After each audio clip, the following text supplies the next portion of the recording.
What's up, tricksters and tricksetas, and welcome to another tier 3 sub live coaching, VOD review, tracker review. I don't know how to call this anymore. Like, basically, you sub as a tier 3 sub on our Discord server, and you get a guaranteed VOD review and tracker review, and, you know, we have a bit of a talk together to help you become a better player. Now, today at our coaching table, we have our friend called Ruby. He is basically the Platinum Omen main. He is playing on Split in this specific VOD. So that is what we are doing today. I'm immediately going to invite Ruby before we start with anything else, and voila. Ruby, welcome, brother. You there? Yeah, what's up? Yeah, man. Hello. Okay, first question for you is, like, where are you from, how old are you, and how much free time do you have to play Valorant? I'm 16, I'm from Israel, and I have about, like, maybe 1.5 hours on weekdays, and then, like, 2-3 hours on, like, the weekend, you know? Maybe a little bit more on Saturday. Okay, great. Next question is, like, which mouse do you have? Which what? Which mouse do you have? Oh, I have DevFather V3 Pro.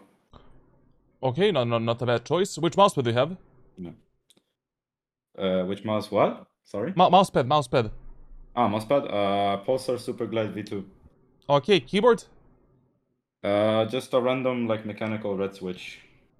Okay, mouse skates. Are they default? Skates? I have your skates that you recommended for me. Okay. Unusual Way Sports. Okay, good. And just a second. Which monitor do you have? Monitor, I have LG 240 Hz Full HD IPS. Okay, not really the best, but another reason why you're platinum. So yeah, like we can move on from that one. Okay, so I'm quickly gonna go through, like, your thread right here before we start with anything else. Like, I'm also gonna share my screen so you can watch that. Yeah, sure. Basically, so region Europe, I only play Frankfurt because my ping is shit and I'm playable anywhere else. Okay. I've been playing tactical shooters since 2020, and I quit in 2022 and came back in 2025. Started to take it seriously around 4 or 5 months ago, but just no progress in my rank. I do 50 minutes Kovacs warm-ups plus some range shooting, and then 2 DMs before comp, and do 20 minutes warm-up for the real training on Kovacs. Okay, my mechanics feel and look like they're improving, but at least for me, rank has been feeling like shit the last 6 months. And this act, especially this act, was really rough on me. I have a job that is 7 to 9 hours every day, 6 days a week, plus gym 4 days a week, so not a lot of time to learn, practice, and play, but I make the most of it. I think my biggest strength is my game sense, in the way that I know how things should be and what could happen in the timings, but I don't use that a lot, so I try to implement my thinking more. I also think that my mechanics are okay, plus for Platinum Diamond Elo, my weakness, in my opinion, are my decision-making and adaptation to the game. Also, I'm not consistent enough. I play way better on my alt, but I don't know why I stopped giving a fuck about rank months ago. I just get weird people on my matches in my main. Also, my MMR is weird, and I don't know, get back on track. My yeah, it is achievable. It is achievable, like getting Ascendant in the next 2 months for a player like you, especially because your stats are, like, not terrible. You know, like, every single stat of yours is pretty much optimal except your KST and win rate. Obviously, like, usually when I coach a player like you, the thing is, like, you really don't understand, like, players like you are the players that are the most lost. Like, basically, you feel like you're getting the kills, you feel like you're doing your job, but you're not actually winning the rounds and closing out the matches. So today we're specifically going to focus on how can you have a higher solo carry impact, and what you can do with your limited playtime that you have to actually, like, you know, get better, because you don't have that much time to play the game. Like, you know, you're working basically 9 hours per day, plus you have gym 4 times per week. Like, you're working, like, with 1.5 to 2 hours per day. I will develop some kind of a training for you and some kind of an improvement plan and program that you can follow for the next 2 months. That's going to give you the most amount of results, essentially. Also, a player like you that has a limited playtime, you simply cannot, you can't play on 2 accounts because you just don't have time to do that. You know, like, the method of playing on 2 accounts we can use when like you have time to play 3 ranked games per day every single day. But if you don't have time to play 3 ranked games every single day, then you just can't. You know, like, you just can't. So you should be spamming most of your games only on one account. If this is like the maximum amount of hours that you can get out. Like, you know, if 60, 47 is max, then that is like you should be playing only on one account. And I that's think like if I really put my time into it, I could get like maybe 70, 75 hours an act. But like if that's if I really like stretch it, you know. okay. My recommendation, like,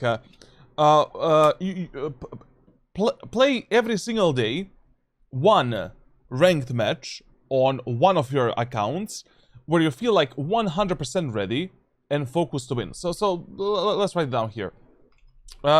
You can continue playing on two accounts, but do it in this way.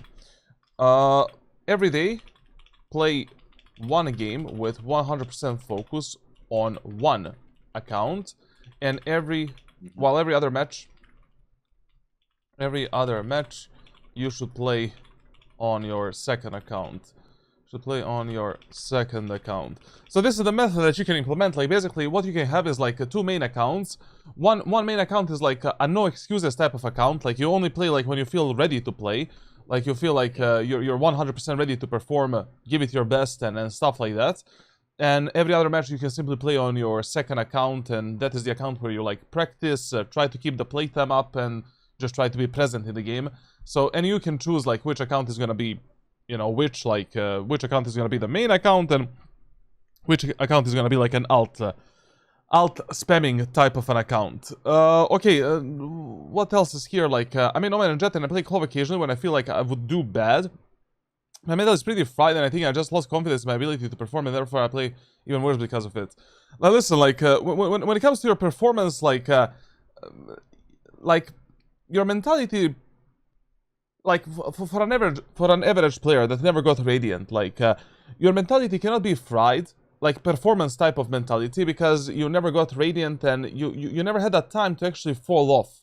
Like, from where you can fall off, like, you need to realize that everything in between, like, in Valorant, everything in between Iron 1 and Diamond 3 is like low elo. So where did you actually fall off in the last, like, right now?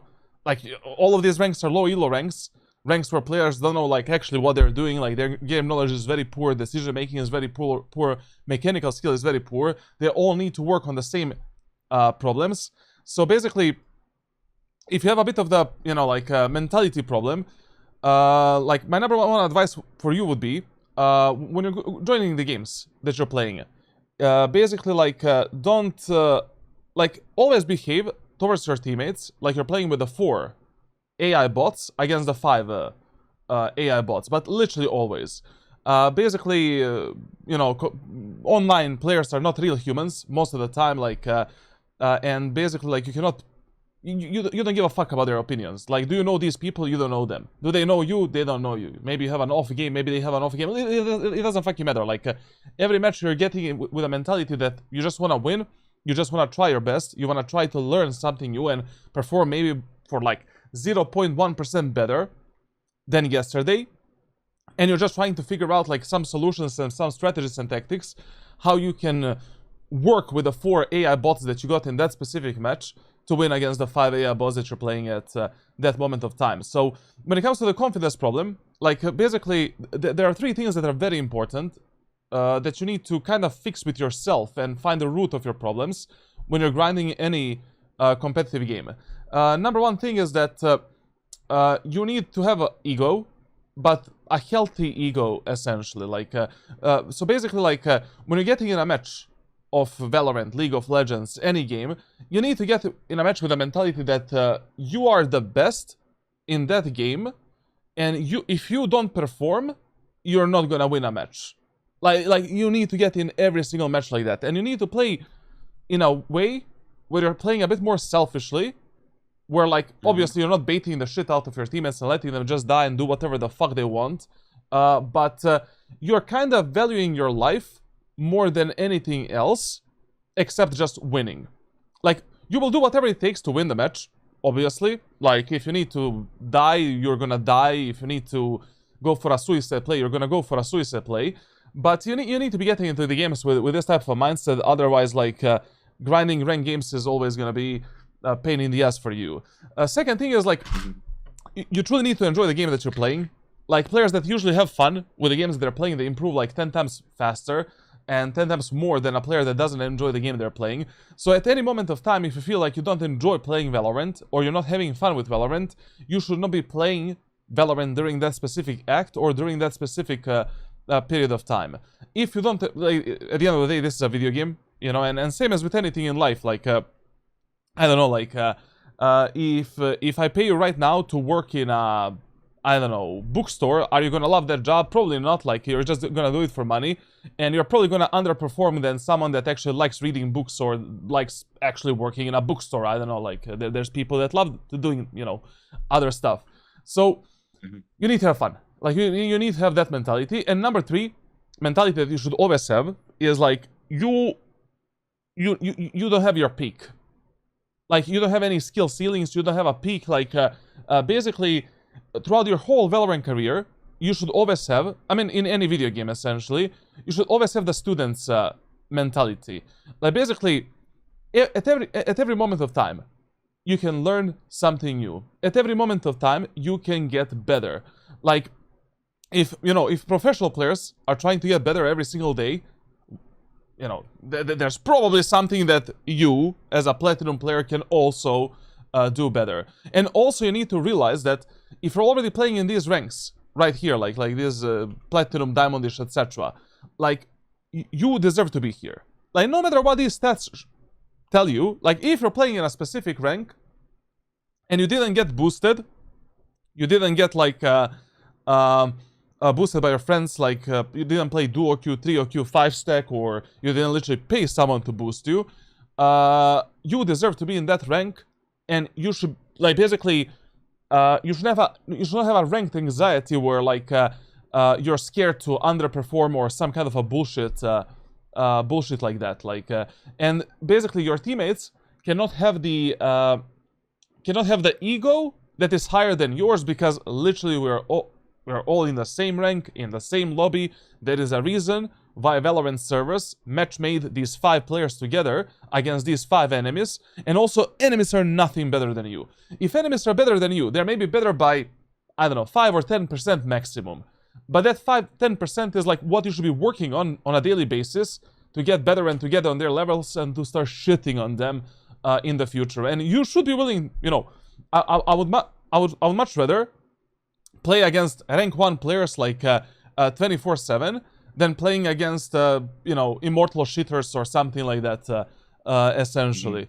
So, you know, if you get in a game where you feel like you're getting, like, outplayed, outmaneuvered, like, that's a great learning experience from you, if you take it as a learning experience, and if you have that student's mentality. Like, essentially, like, you know, even now, like, I'm always learning something new about Valorant, like, something that I didn't know, or something that maybe I didn't really pay attention on at that moment of time. Especially right now, I'm more focused on mechanical progress and stuff like that than anything else.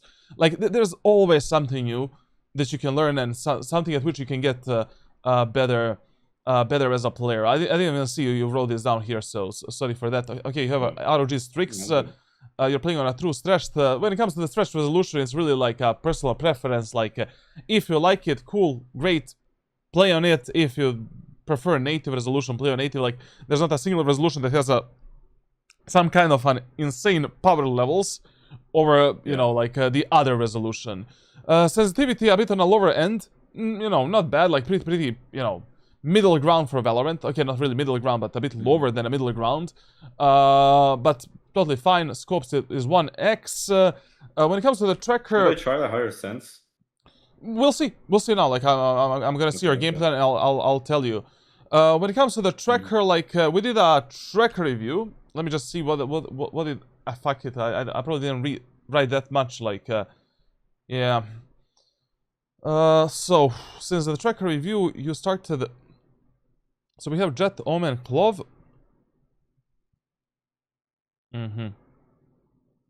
Okay, this really doesn't seem like mainly like an agent problem.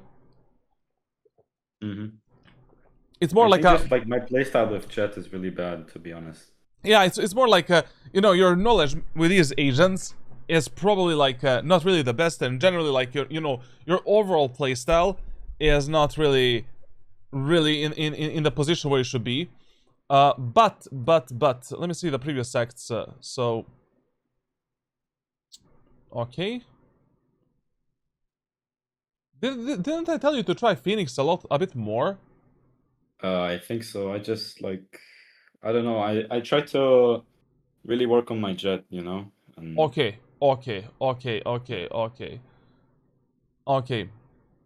Okay, listen, like I'm gonna check first like your VOD, and then I'm gonna give you recommendations for Mhm. like for the agents and everything else. Okay. I'm not gonna talk about your tracker because we already did a tracker review a few literally weeks ago, Yeah. like right. That was like oh actually it was April actually. No, What the fuck? it was like yeah, a couple months ago. Okay, okay, it was April. I think Uh-huh. my attack is like really bad, you know. Like in comparison to my defense, like my KD and I think my clutches were way better in defense too. I mean, yeah, on attack you pretty much don't exist. Yeah. Yeah, on attack you really don't exist. On defense you're not converting the rounds, and that's the problem. But on attack you really don't. Hmm. You're not playing the game. You're not playing the game at all. Weapon Yeah. versatility is still like pretty bad. Like I really need you to focus on this a bit more. Like that you can probably play operator more. You can probably play bandit more. You can probably play marshal more, outlaw more, stinger, like shorty, judge, even fucking Odin. Hmm. You know, like weapon versatility is very important as you're becoming a better player, because it's gonna allow you to have a higher chances of hitting radiant at some point. Because you know, if you reach, let's say, immortal, and you are simply a player that cannot breach through the mechanical skill ceilings, you know, like you cannot not have the aim of a radiant player, you can still fuck up radiant players in other ways. That is just not taking, you know, an enormous amount of 50-50 gunfights. Eco rounds are a bit poor, but everything else is fine, except the KST in some of these rounds. Hmm. Phantom works much better for you than a Vandal. If I was you, I would definitely play Phantom over the Vandal, and that would be my main weapon. You need to play more of the Operator, and definitely like Outlaw, Marshal, Bulldog, Stinger, Shorty, Judge, even Odin should be, you know, a bit higher. Like you should try implement, like there's probably some moment of time in your gameplay where you can use all of these weapons, and we're gonna see that in the VOD review when it is the time to do that. Clutch percentage is still pretty low, not gonna lie.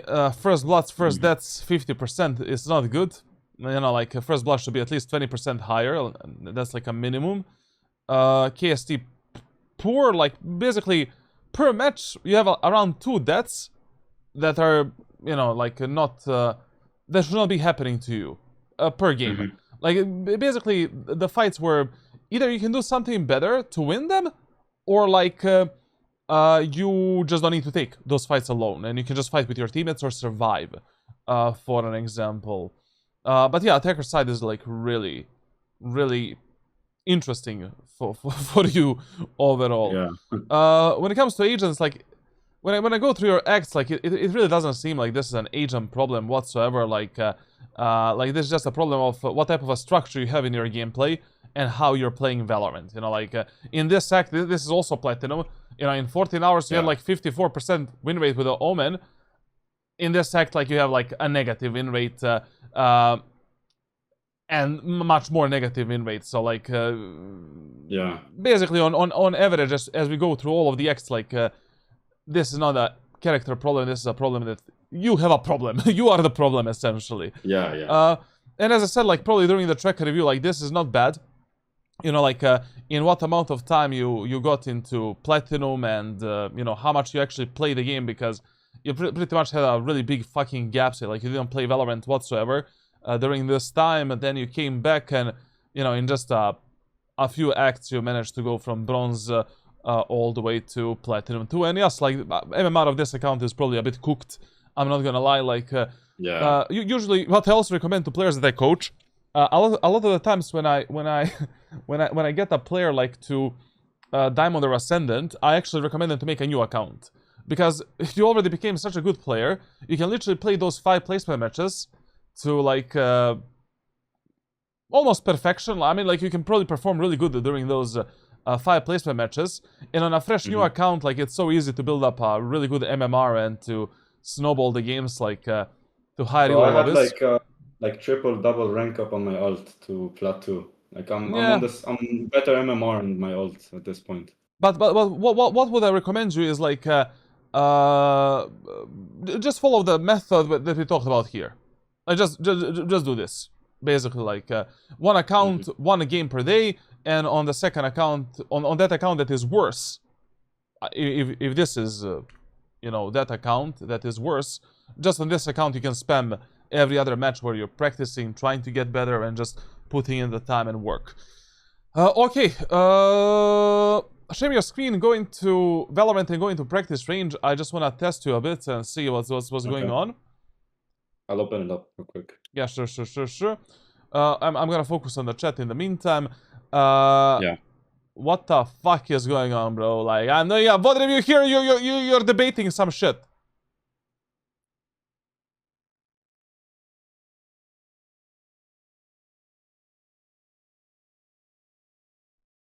What the fuck? I don't know, chat, tune me up. Like, I cannot read through all of this. Like, just tell me what was the debate, bro? Voidy, brother, like, you don't need to pay money. I read your message up there. Like, I'm gonna be doing a lot of giveaways. It's fine, bro. Like, just stay tight until September. I'm sharing my screen. You are. Oh, you are now. Okay. Yeah, no. Okay, great. Okay, what I want you to do, is the following. I want you to do the bots on easy, then medium, then hard. But you're gonna be standing completely still while you're doing this. Left hand is not used. Okay. Oh my god. Surprise, motherfucker.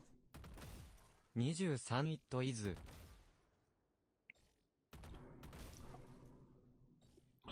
Discussion of best agent for each role.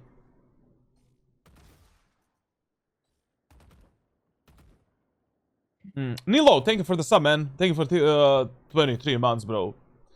Our baby is already like what? 11 months old? Cheyenne, yeah, bro, we're having it on. Yep.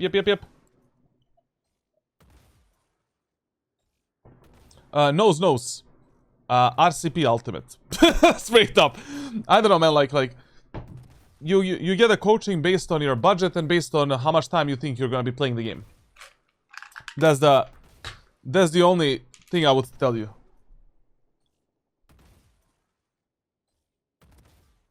So what was the debate? Like what you guys were talking about? No, don't worry, Rabbi, I'm watching you as well, like I have the OBS open so I can watch the chat and you as well on the right side. Yeah. You can continue, you can continue. Medium. Yeah, you can go medium.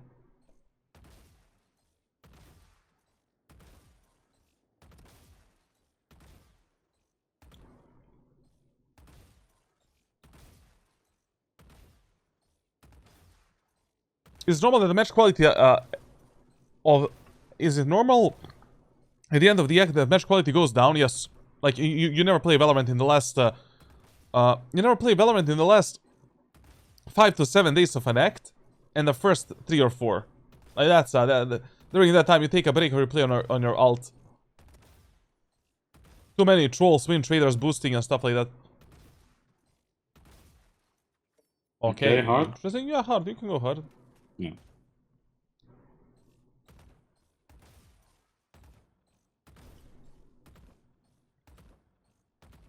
Tejo is better than Sova.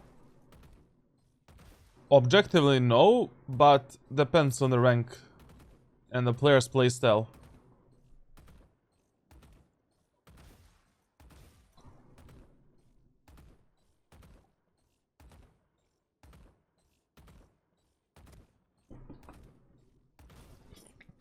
Okay. Okay, not bad. Now you're gonna do the same thing, but this time you're gonna strafe around. Like, move around and try to Okay. kill the bots, you know, while dead zoning or going for a burst fire and something like that. Okay.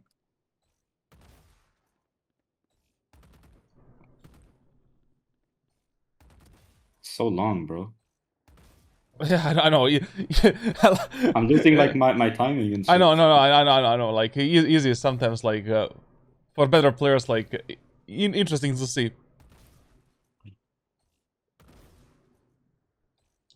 I usually do this with like medium bots, so I'm like it takes so long.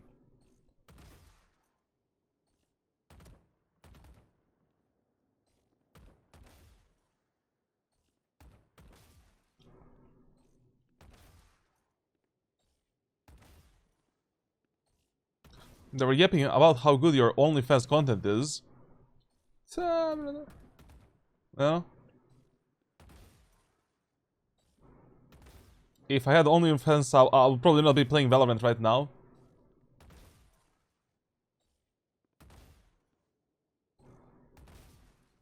Yes, Stevie, I'm better than that much. Depends for what. You can go medium. Yeah. Team deathmatch is better for like getting cleaner fights,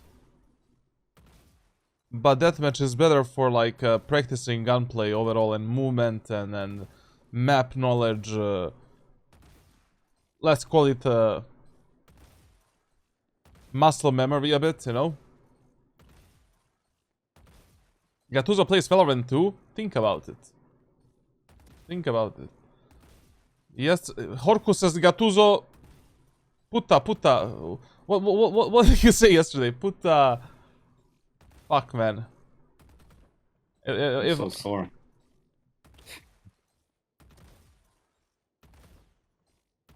Puta ping. Puta Okay. ping. Puta ping, bro. Yeah, Okay, this is hard. yeah.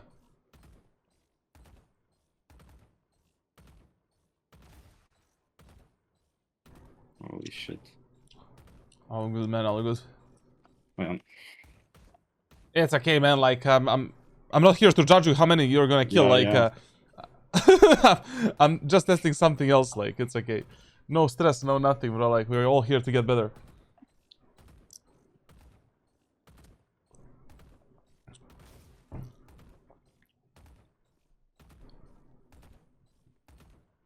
Yo.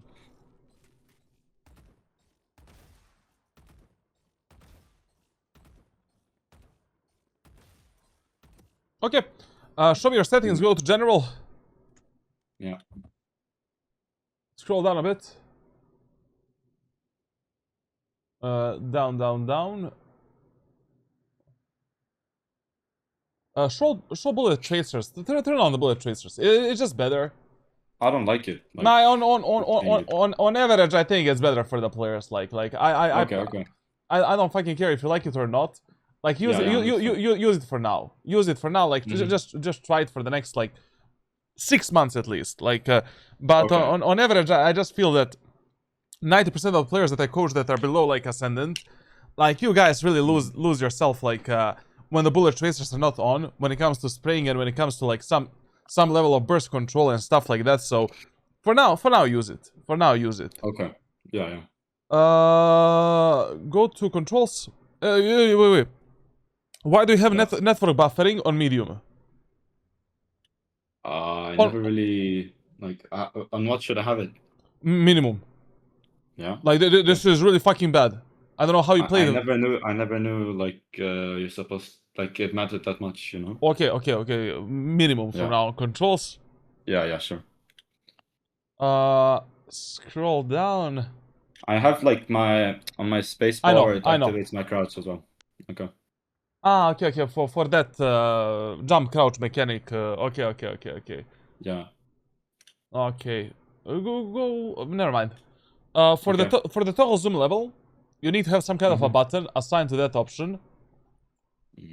Like, you need to start I using could that have shit. it like on my second like my side mouse button. Okay. Okay, put it. Okay. It's I fine. can try it. I can try it. But Okay. you need to master using that option and when to use it. Like Yeah. basically that option allows you to freely go between 1x and double zoom, and Mm-hmm. without needing to go in out, brother. You don't have time to Yeah, do that like in Valorant. I find myself doing that a lot. Like when that's really when I have shit. to clear angles. That's really shit. Exactly. That is the worst thing you can be doing when you're playing operator. Literally the worst thing. Like you're just losing your time and losing your timing to kill the enemies, or enemies can swing you and kill you. Like it's just stupid. Go down. Mm-hmm. Go up. Up. Equip spike. Put it on 5 instead of 4. Okay. Scroll down. Oh, so I can have it like equipped up, right? Yeah. Scroll down. Go to communication.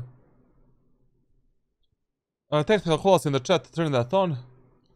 Go to video. Yeah. This is just because I know. because I'm I know. just too stressed. I know. Okay. Scroll down. Actually, go back to controls. Yeah. Go to stay there. Mm-hmm.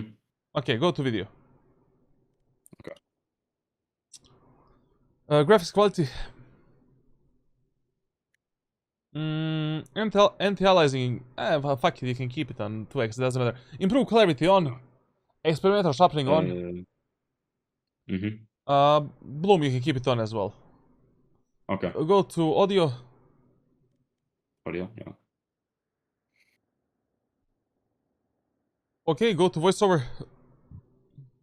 Enable VoIP duck player or voiceover. Basically, when your teammates are talking at the same time, when Cypher is telling you some stupid joke, Cypher is muted and muffled a bit, and your teammates are loud and clear. But usually in Europe, like you don't need this option. Like, Yeah.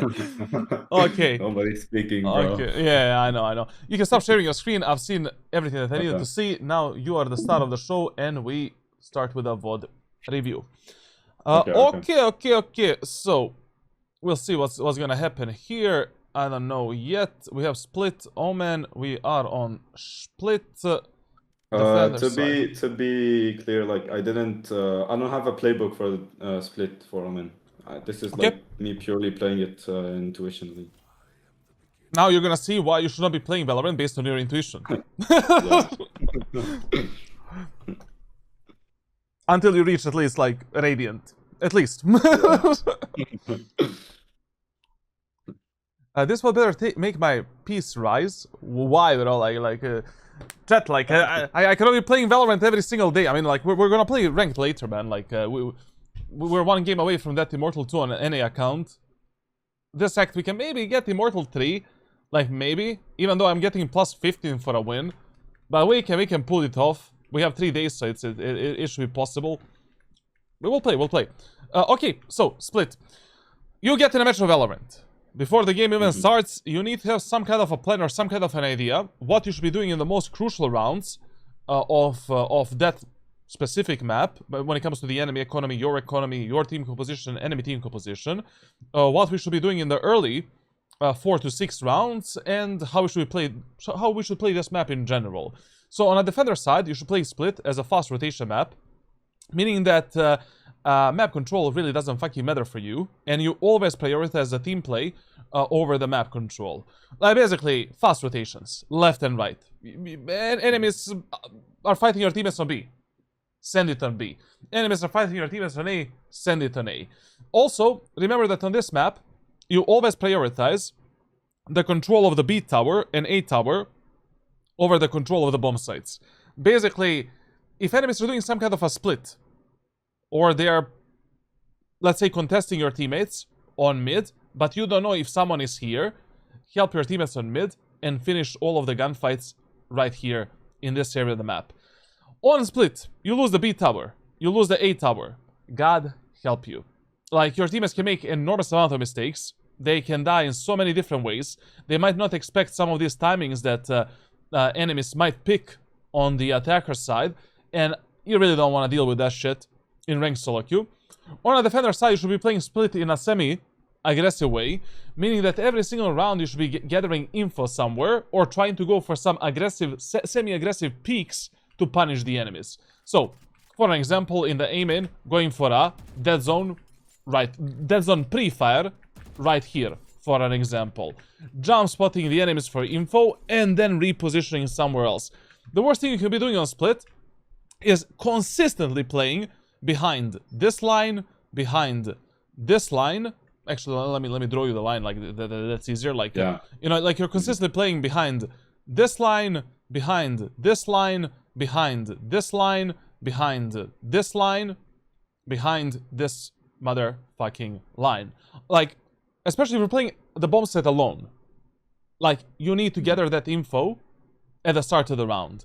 Like, the only times when you should not be doing this is if you have some kind of an amazing plan on the bomb site, how you're gonna fuck up the enemies. Like, you have some kind of a double tower setup, and you're like 99% certain enemies are gonna go B. You have some double tower setup with your whoever the fuck is below you, like right now, like Jet or whatever. We can get 2 kills like this and then reposition. Okay, fine, we can do that. Or some kind of a double bait setup. That's also fine. But usually what you want to do is like master dead zoning, this position, aim position, jump spot the enemies, pick up the op, try to fuck up the enemies with a fast crouch peek, then reposition towards this angle or any other angle. Like, there's literally like so many off angles that you can play on the split. But the worst thing you can be doing is like, my dude, you're just chilling on this position and holding this angle. That's like, Yeah, I find myself playing very passively on Omen, especially because, like, you know, on Jet you have the dash, so taking those peaks is way easier. Like, you have less risk. yeah, But on Omen I just play very passive. that's I also a don't know why. mistake. Like when you're doing these dead zone peaks in Amen and Bman, you never use a teleport, you never use a dash ability for these peaks. Ever. Because once you master doing these peaks, like, you should be dying during these peaks like maybe 1 out of 20 times. Like, the only time you should be dead when you're doing a peak like this is if an enemy buys the operator on a attacker side. I mean, Charlatan is maybe holding you here with the op, and then you're probably gonna die, and that's it. But if the enemies don't have the op, you should never be dead when you're doing a pre-fire like this. Because the whole point of this is like, you're just blindly pre-firing the most common positions where the enemies are playing. As soon as the round starts, like this, one bullet only should fly directly where your crosshair is at that moment of time. Like, basically, this is totally fine. Yes, 3 bullets missed, but 1 bullet actually went into the enemy's head. While we are doing this, to apply the pressure, to get the info, to potentially get a pick, and to deal some damage. And that's it. After we gather the info here, then you decide what you want to do next. Like, do you want to drop a one-way smoke here and then fuck up the enemies around that one way? Do you want to play around your smoke? Do you want to TP onto this off angle, then play here, wait for the enemies, then kill them, then drop with a knife down, and then reset? Really up to you and up to the round that you're playing at that moment. Now, when it comes to the team comps in this specific match, pretty much your team comp is okay. We really don't have anything that is like too problematic, except that we have Sage as a sentinel, and you know, when the That wall was a problem this game, bro. when the wall is down, like, you just need to expect that enemies can be anywhere, and even if the wall is up, like, I mean, enemies have a Sage wall to counter it, Jet updraft, like. Basically, without a recon sentinel, like, you know, like a stronger sentinel such as Vise, such as like, I don't know, Cypher, Killjoy, I mean, we have no information on defender side whatsoever, so we need to pay attention on the flanks, lurks, and bullshit like that, and adapt to it. And when it comes to your team comp, like, you have a really strong team composition to fight for the early space, like, to fight for the A main, for the B main, to fuck up the enemies on mid. Like, I mean, we have a Phoenix Flash, your Paranoia, like Neon sliding with a stun. Like, we can be fucking up the enemies easily in the choke points. And when it comes to like enemy team comp, nothing burger, like standard ranked team composition as well. Like, but one thing that we can notice is they don't have a single mother effing recon tool.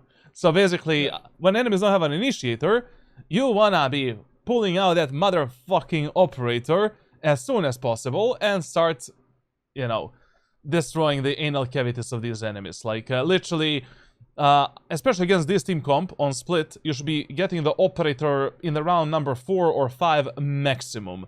And start winning the rounds and start fucking them up.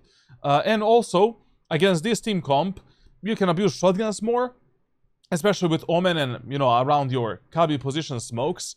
And you can also, like, create more, like, double tower setups, bait setups, literally, the more cheesy we play in this game, the more success we're gonna find, because literally, they have zero information whatsoever on the attacker's side. Also, like, when it comes to split first round, you always play on the A site, and you're mainly focusing yourself on defending the A main choke point right here. And the second round, we always play on the B tower. Why? Because of the players' general tendencies on this map and general mentality, pure raw like statistics from ranked solo queue that you don't have as an average player, but I have them as a coach. And basically, like, you never play the first round on the ramp and tower. Like, if it, you know, like, usually what's the call out in the first round? Like, if enemies want to go A, but they're just gonna do a 5-man push onto the A site, like 90% of times. So you starting on ramp or tower is a huge gamble, especially with the Omen. Like, a much better, the best strategy for the first round with Omen is always gonna be classic shorty, and that's it, bro. Like, even today, like, you drop a shorty here, get a classic, get 2 smokes, paranoia, 1 shrouded step, or light shield and 1 shrouded step, drop a shorty here, and as soon as the round starts, you can pick up the shorty, enemies are running, you drop a Kabi position smoke like this, play around the smoke, dodge the enemy's recon abilities. In this case, they don't have any recon abilities, so you can literally just chill in this cover, bam, bam, 1 kill, then you can TP into the enemy smoke, or maybe TP onto the site, fuck up the enemy jet that dashed in, etc, etc. So that is what we should be doing. We should not be playing on the ramp in this first round. Sage is a good pick for split. Sage is an amazing pick on split. The problem is, like, that I personally would like to have other sentinels, like, because information is more important than slowing down the enemy's executes, at least in a bit higher elo lobbies, like, not in these lobbies. Okay, I get pre-fired a lot on doing these early peaks. The only way how you can die here is if you overcommit too much. Like, the only way to die during this early peak is if you're just overcommitting, or you're not properly peeking the angle with a desert mechanic and movement. Like, you either slow, you have a bad timing, or you're overcommitting to the fight. Like, I don't know, like, I've been doing this since 2020, this type of peak. Like, literally, in the same fucking way. I just don't, I cannot remember when is the last time I died. I just can't remember. Like, literally, maybe I did this peak, like, 6,000 times in the last 6 years. I died maybe, like, I don't know, 60 times in total. So, yeah. Okay, so in the first round, that's what you want to do on split, you know, like, so basically, it would be much better if you just started on the A side, because right now, the problem is, like, if the enemies just rush down your fade on the bomb site, you know, in this round, like, there is almost no way for you to safely support this fade on the site. You will have to swing from the rafter smoke, or go for some solo fights. Like, we don't have any cheesy strategy or setup that we can abuse to get free kills, such as that shorty setup, for an example. And these are the strats that you want to avoid in the first round as much as possible. Like, in the first round, you're always searching for some cheesy strategy that will give you the highest chance of making a numbers advantage, while still making sure that your team stays alive, basically. Here, if the enemies avoid the aim and choke point, and they just go ramp, they already wasted like 2 smokes. You can simply teleport into this smoke, drop a smoke here, and still keep the ramp control quite easily. You know, if you bought like 2 smokes, paranoia and 1 shrouded step, for an example.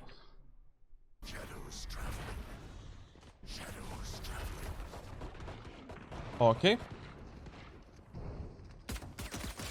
Listen, this play was not...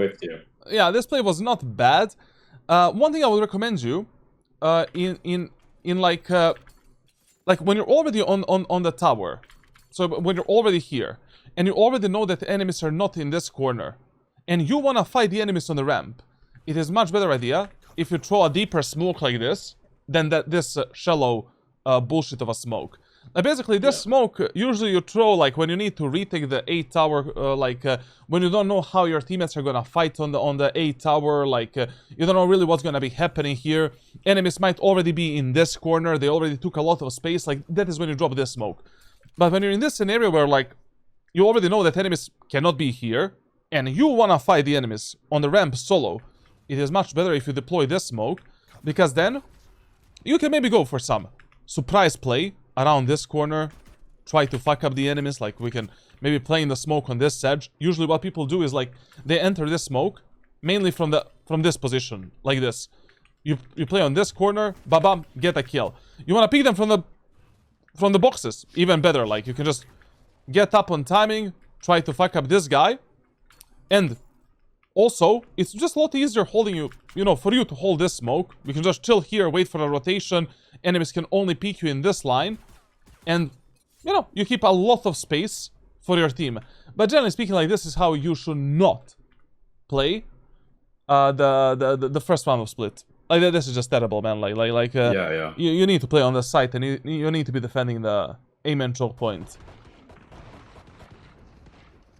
And this time it was actually pretty good, like I'm not gonna lie. And this play that you did here is a play that I personally use an enormous amount of times on split.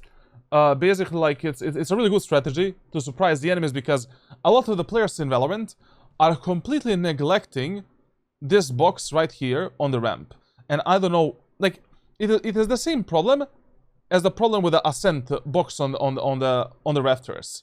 Yeah, like, after you said that on stream, I abused it a couple times in comps, actually. Yeah, like basically, really good, for some reason in 2026, like I guess this became way too much of a common angle. Players are not even playing it anymore, and people just started completely neglecting a chance that someone can play here.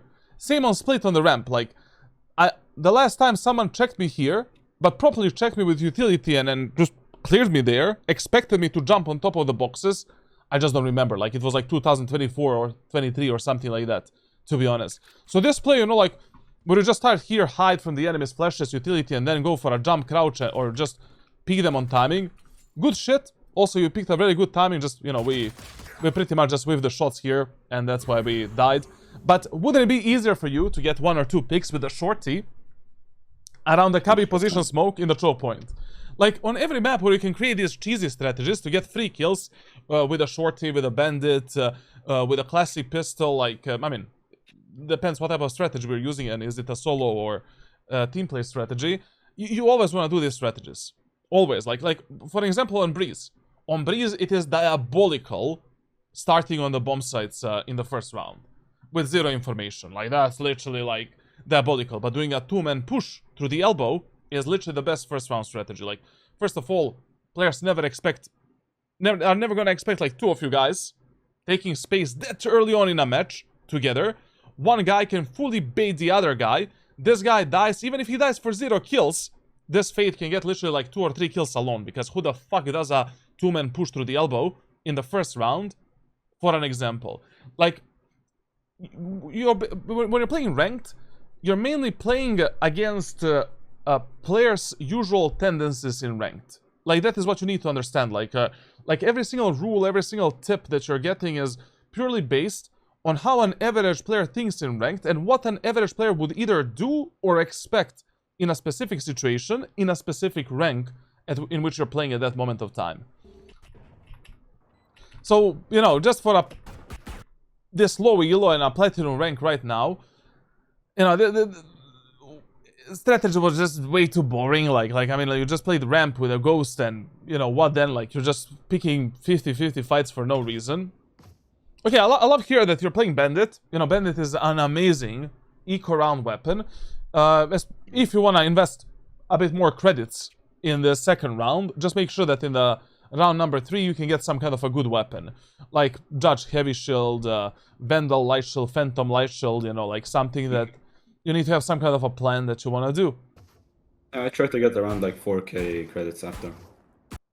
But like after this round, my fade was like, he was fried, bro. Now, this is something that you should be doing on every single agent in Valorant, but especially on controllers. Like on controllers, like what is mega important is that you're consistently. So round ends. You have 20 seconds to prepare a plan for the next round and also to observe what the fuck your teammates are doing. Like, first thing you ask yourself is like, what I think enemies are gonna do and how should I counter that?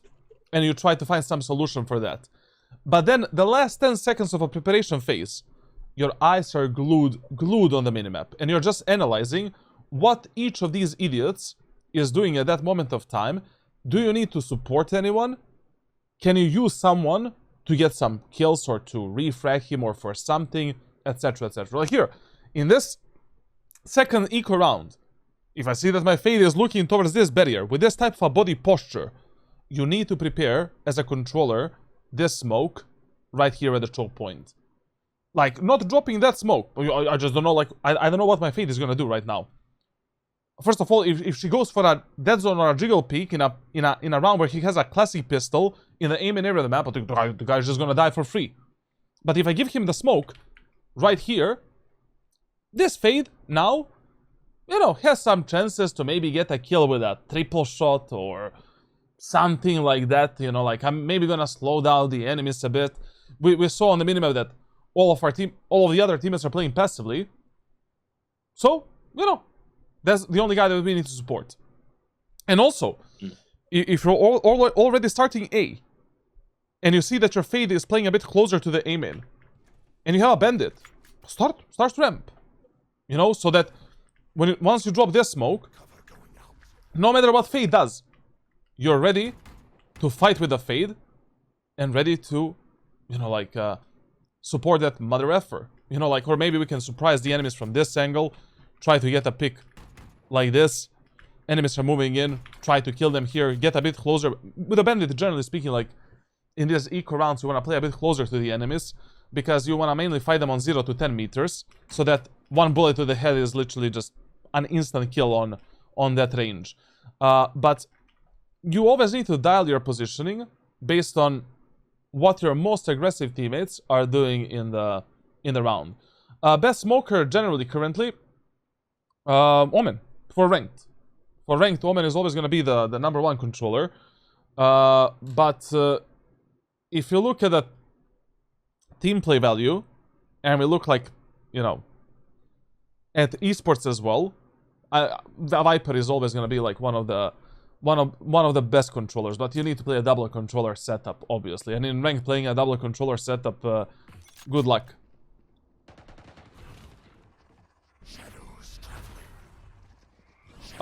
Listen, when it comes to smokes, in the choke points, you have 3 types of smokes. We have smokes to stop the enemies, smokes to fuck up the enemies, and smokes to retake the bomb sites.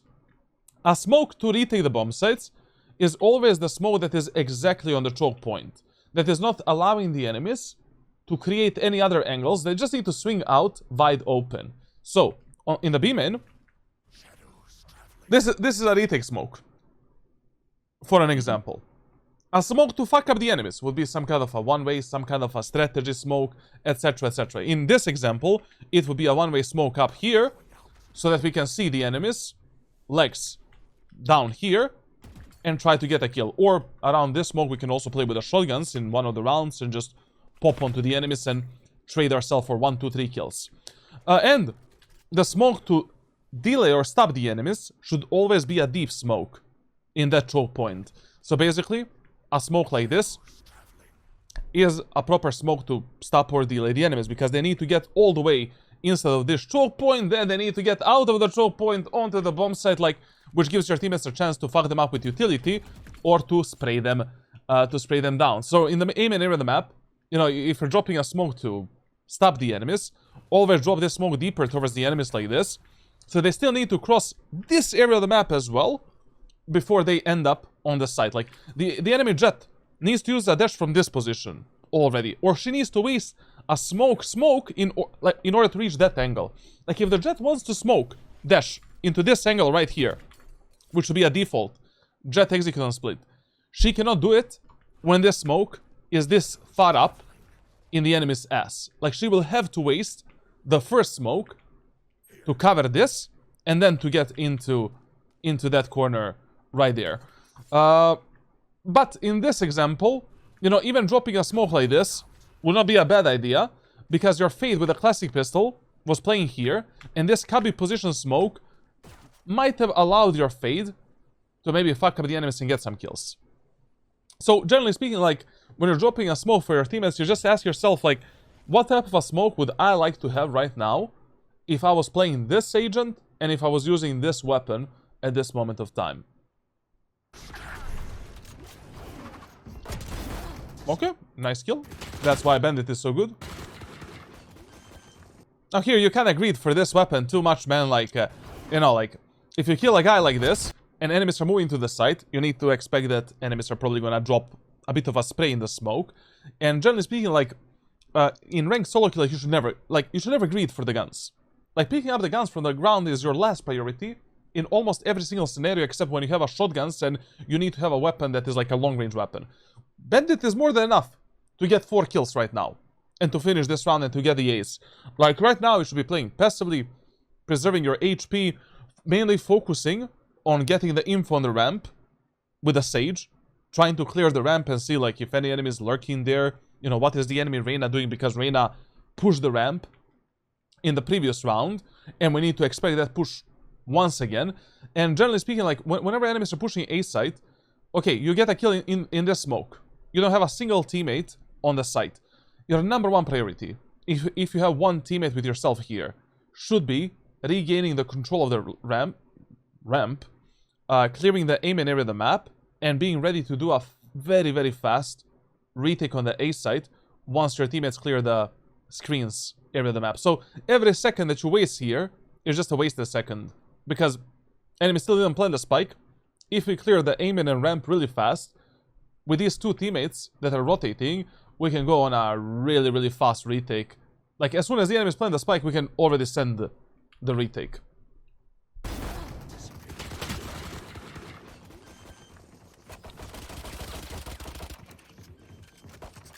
So here, you should be following up this Sage. You should be clearing the ramp. And since the enemy Sage already walled the screens, this also makes it a bit easier for us to play. Yes, we don't really have the weapons for this type of a retake where, you know, 2 players are going tower and 2 players are going main, but we can at least try it. You still have a Bandit, if nothing else. And you should, during the A set retakes, always play with this teammate that is clearing the ramp and the main area of the map. Because once you clear this, plus right now enemies walled off this, you know exactly that all 4 enemies are on the A site. You know, like, chances that all 4 enemies are on the A site is like above 99%. Like, there's 1% of chance that maybe someone is lurking that you don't know about at that moment. Spike planted. Okay.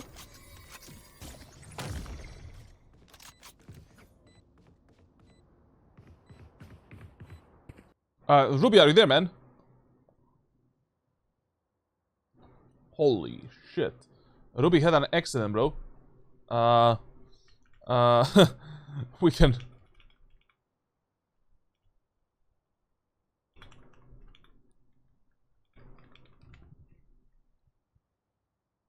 Just a second, chat. We have a Ruby accident, bro. Sorry, have to go for a minute. My mom is screaming at me. IRL intruders, chat. How do we smoke mid in split? I mean, usually what you want to do, like, are we talking about attack or defense? Attack or defense? Shorty always full fail somehow. Like, depends, you know, like how you're closing the gap with the enemies. Both preferably. If you need to help your teammates, like, this is the only thing you can do. By basically in ranked, like 90% of times, you should be dropping this smoke or a smoke down here like this if there's multiple teammates fighting for mid. But usually, like, if you have one teammate defending mid, like, you want to drop this smoke. If you have one teammate defending mid. Like, you're just conditioned to do that. But if you have 2 or 3 teammates, you can drop a bit deeper smoke, because there's more of your teammates fighting for the mid control. And if the enemies get stuck in these corners, it's very easy to fuck them up with molotovs, with nades, with some utility like that, for an example. And if your teammates want to fight for the full mid control and push the enemies, I mean, here on this angle you can do a one-way smoke. With this one-way, like, we completely stop the enemies from peeking that. We can fight for the left side, or we can put a one-way here and just fight the enemies on the right, for an example. So yeah, that's pretty much all of the options that you have on mid. And on the attacker side, like, it really depends what's the plan. Like, is the plan to take first the vents and then decide what to do next? Or we just want to do a very fast B split? Or do we want to fuck up the enemies in one of these areas of the map? So, if the plan is just take the vents, male, take the vents, and then decide what to do next. And in most of the rounds, when you don't have a plan, how you want to take mid, and what you want to do on mid, you should be doing this. So if the team is without a plan, so we're just going mid randomly, we're playing some kind of a default, smoke the male, take the vents, decide what to do next. If you have some kind of a plan in mind, then, you know, you can smoke vents and then smoke the tower, go on to the B side, that's it. Like, also, like, in some eco rounds, what I like to do, first of all, because you cannot trust your teammates whatsoever, and second of all, like, because you need to be a bit of a playmaker, sometimes I smoke both vents and male, and then if you play like with a stinger, with a bucky, with a shorty, with a classic pistol, it's very easy finding some solo picks around the vents and around this male smoke and closing the gap with the enemies and trying to trade yourself for a few kills in those eco and hull by rounds. And pretty much that's it. Like, there's nothing special about the split and mid area split.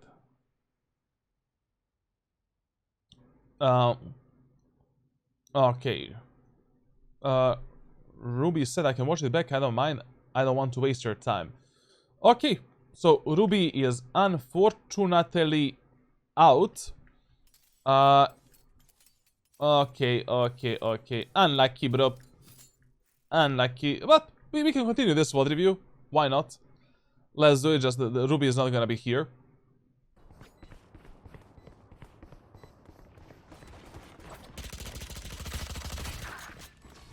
What happened to Ruby? He got spanked.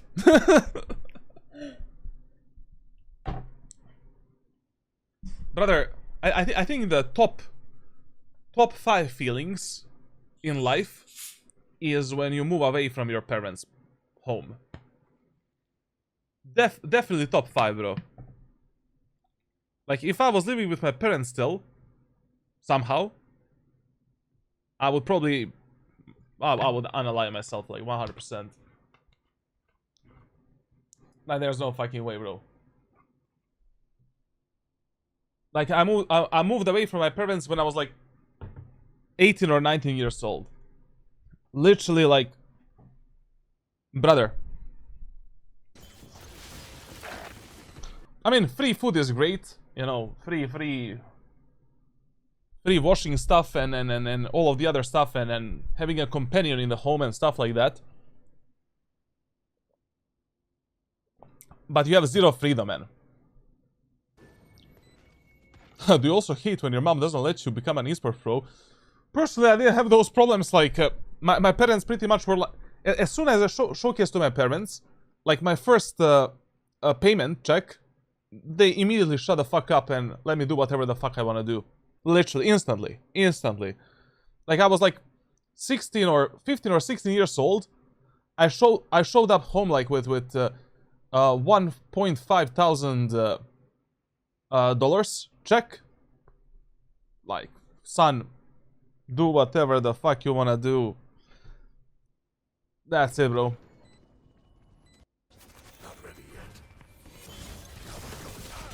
Last player standing. Okay, so the main mistake in this round is like we in this, I don't know, like in this eco round you should have definitely used this Sage wall to your advantage. You know, there's really no reason to go CT here and to break this wall. We could have easily played this retake just from the tower and from the Omen area of the map. Like, especially, you know, because our smoke got reset, like, you know, what you could have done here is just play with the Sage, clear the full Omen area of the map. We can drop a one-way for the enemies at the, you know, backside, like some kind of a one-way like this. Clear this angle. We already fucked up the enemies here a bit. We just need to focus on the right. And, you know, we do a 2-2 retake. 2 players go tower, 2 players go main. Yes, we don't really have the best weapons for these ranges, but at least we have a bandit, you know, and we have a spectre, so why not? My parents are open-minded about everything as long as you're making money and it's ethical. Not OnlyFans. Same. I think like 95% of parents that were born in the 90s, in sort of like in the 20th century, like whatever, before 90s. That's what I try to say. Like before 90s, I think rather like 95%. Like if you show them that you can earn money and you can sustain yourself, like they don't give a fuck. Like money is everything for them.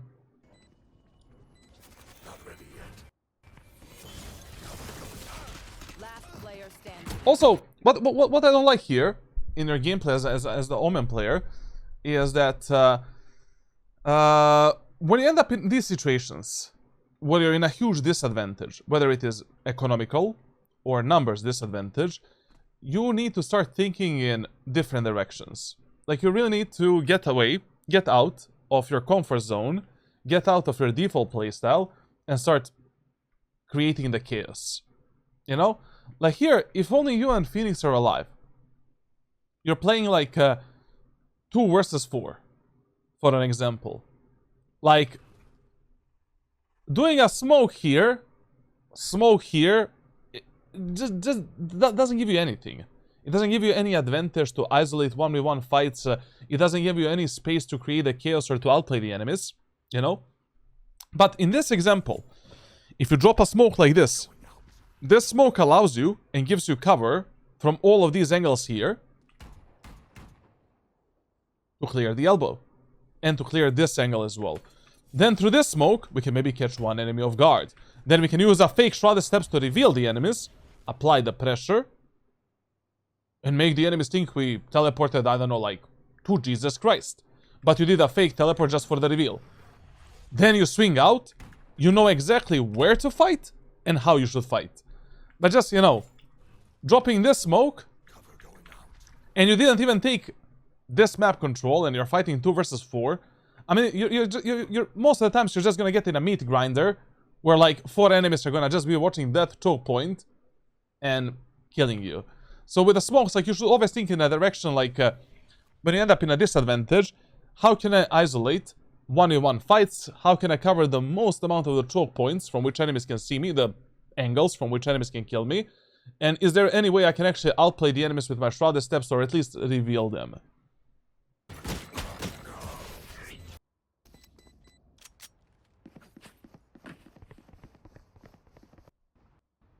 Okay, so one rule that we use in ranked solo queue to read the enemies on a defender side is like whenever enemies push the same bomb set or same area of the map in the same way 2 rounds in a row, we use the rule of 3 executes. So in this 3rd round, what we should be doing is we should be playing on the B tower, and especially in this round we should be playing on the B tower because enemies are playing a bonus round. They know we are playing a full buy round, and usually when enemies are playing eco rounds, half buy rounds, and the bonus rounds on the attacker side of split, chances are 80% that the first contact between your team and enemy team is gonna happen around the mid area of the map in ranked solo queue. So you should be starting around the B tower, mainly focusing yourself on defending the tower and the mid area of the map, and then reacting on whatever the hell enemies are gonna do.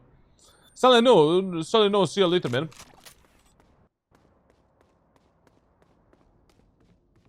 Okay. This is something that you cannot be doing in ranked solo queue in Valorant. Listen, the first 4 rounds, 4 to 6 rounds that you play on a defender side, you are purely positioning based on player tendencies in ranked solo queue, based on team compositions, based on what you think the enemies are gonna do, based on rules that are somewhat set in stone for a specific map that you're playing, based on the economy of your team and enemy team as well. Like on split, like you just there's not a single scenario where like 3 rounds in a row you should be playing on the A side.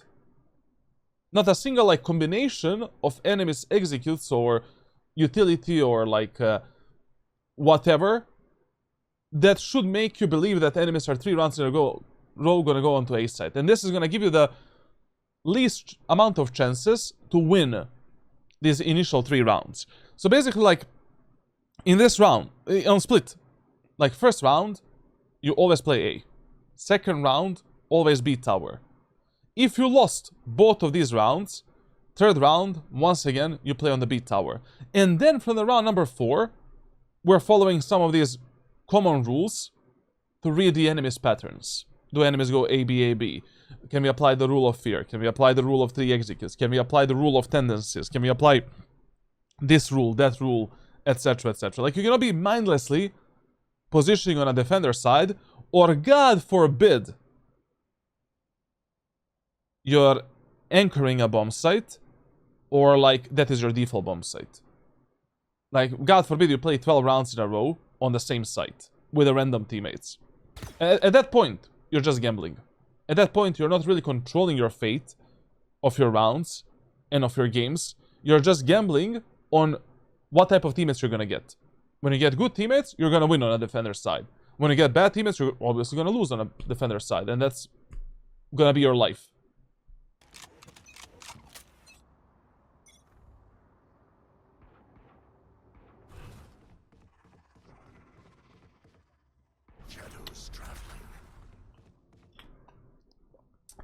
Once again, I need to repeat, like, Split is a fast rotation map.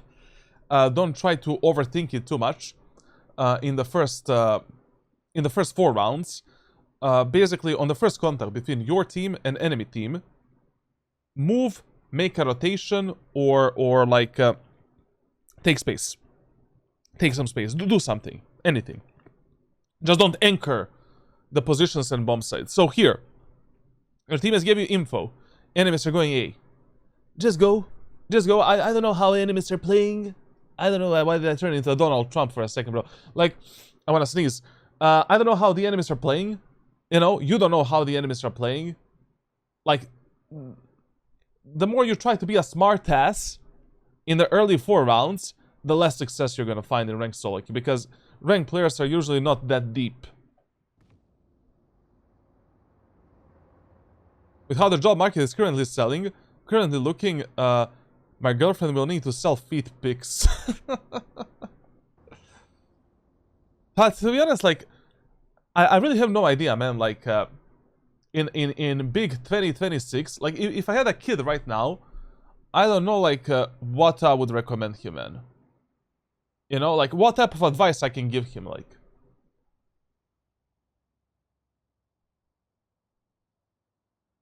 Like, considering, like, how the technology is, like, developing. Like, even if you tell him to study, like, I don't know, cybersecurity, like, or something related to AI, like, God, the fucking, like, you know, in 40 years we progressed so much.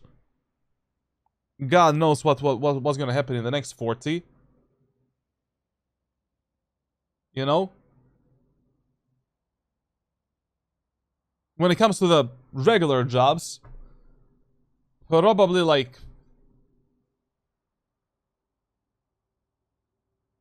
I mean, studying medicine is always like...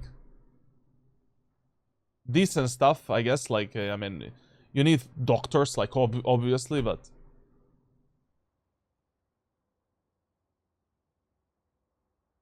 all the entry-level IT jobs are basically gone, yeah, I know.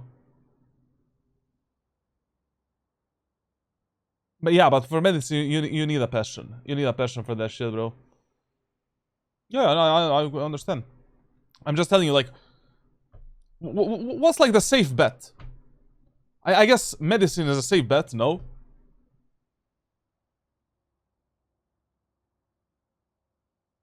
If you have passion. Engineering. Yeah. Architect?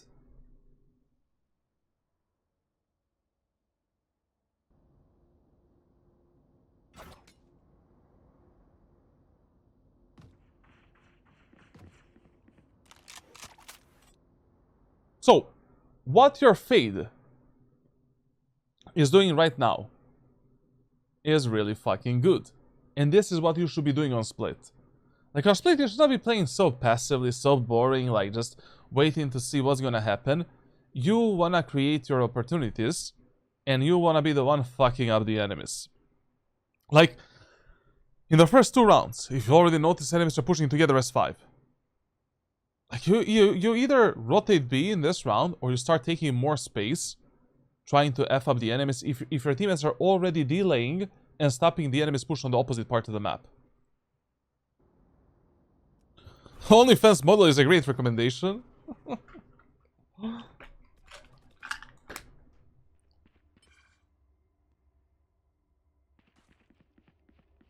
Like, so far what I can see from your gameplay is that your adaptiveness is pretty much 0. And situational awareness. Like, you are reacting too much on what's happening on the map, rather than trying to be more proactive and play around your teammates that are making a play, or making a play around the information that you have about the enemies. Where are you from? I'm from Uzbekistan. Montenegro.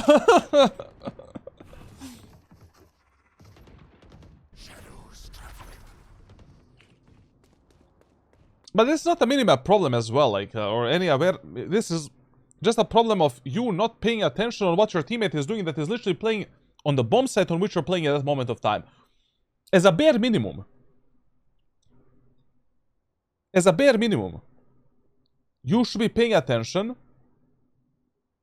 on the guys with whom you're playing in a specific area of the map at that moment of time.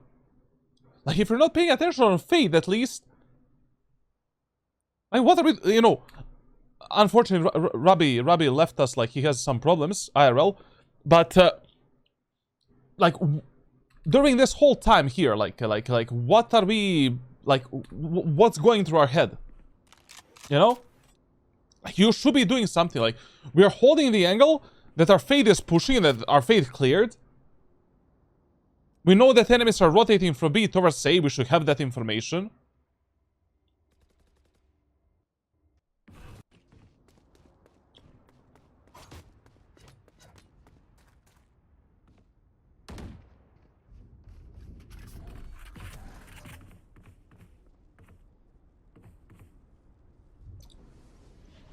Yeah.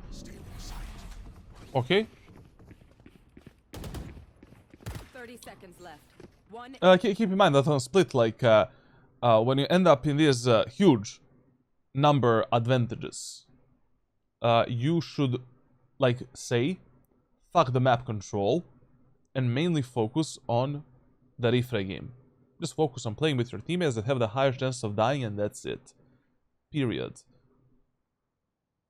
And just, you know, at the back of your head, you should always be like, can enemies do this? Can enemies do that? Like, you know, if I leave the whole A site open, what are the chances that in a 5v2 enemy Cypher or Jet can do this or do this, and where can they be? And you should be giving that info to your teammates as well. Spike down B. Ooh, that's the first 30 seconds left.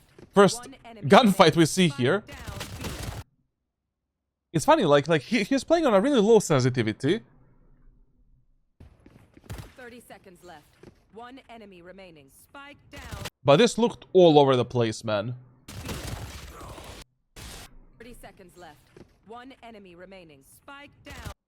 I mean, the main mistake in this fight is like... just... he took it way too statically. Like, way too statically. Like, you know, if you see that enemies goes into a crouch mode, you just want to keep moving yourself for at least one sidestep and then go for a crouch, because this guy right now is a sitting duck. This guy is a guy that you can kill with the next burst fire, basically. If an enemy crouches before you, you should always try to go for one sidestep before you commit to the fight. So this Sage crouches, you flick, you know, keep yourself moving. Like, if this guy is already a turret, you don't need to be a turret at that moment of time.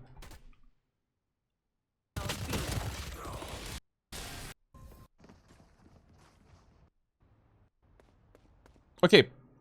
On split, like, if you cannot read the enemies, and you have no idea where the enemies are gonna go next, the best bet and the best gamble for you is to start in the vents and play fast rotations between A site and B site. Simple as that. So, that is something that we can do in this round, because, personally, based on the previous 3 rounds, I don't really know what enemies are gonna do in this round. I don't know where to position and what to do. So, yeah, that would be a good bet. Good gamble. And oh my god, like, this is so boring and so stupid way of positioning. Like, if you're playing split like this, now look at this minimap. This minimap is how you don't play split in ranked solo queue. 0 info in B main, 0 info on mid, 0 info on A main. A map with mega claustrophobic choke points where you can pretty much get the information immediately about the enemies. Also, choke points where you can go for a dead zone mechanic and easily rip the enemies apart. And literally the whole team is playing like we're playing, I don't know, some kind of a tower defense game, bro. This ain't Dota, man.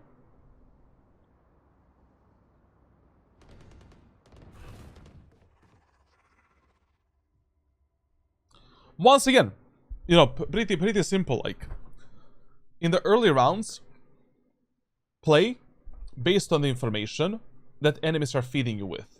So, if your Sage gets a kill on mid, and she saw 3 enemies on mid at that moment of time, go tower. Go B tower, support your teammates, play with them. Fuck it. I mean, as long as you have one teammate on A site that is holding this cross, and that is not overcommitting too much, you have plenty of information in this area of the map.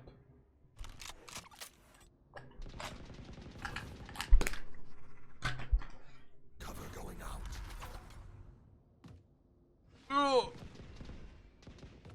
Oh man. Oh, hello, Fade. Cover going out. Cover going out. Cover going out.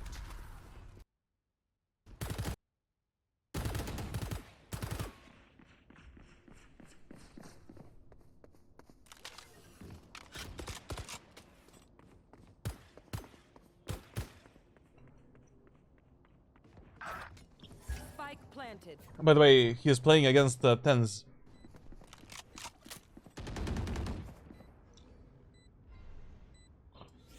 Not ready yet. Not ready yet. Cover going out. Blinded. The main problem, like, in these low and medium elos in Valorant, is like you're just, first of all, anchoring the sites way too much, and anchoring the positions way too much. Second of all, you're trying to be too smart for the players that are not smart whatsoever. Like, I would say that 90% of ranked players right now are just full-on autopiloting, following very basic, like, playstyles, very straightforward, like, plans that don't require, like, a lot of mental power to execute.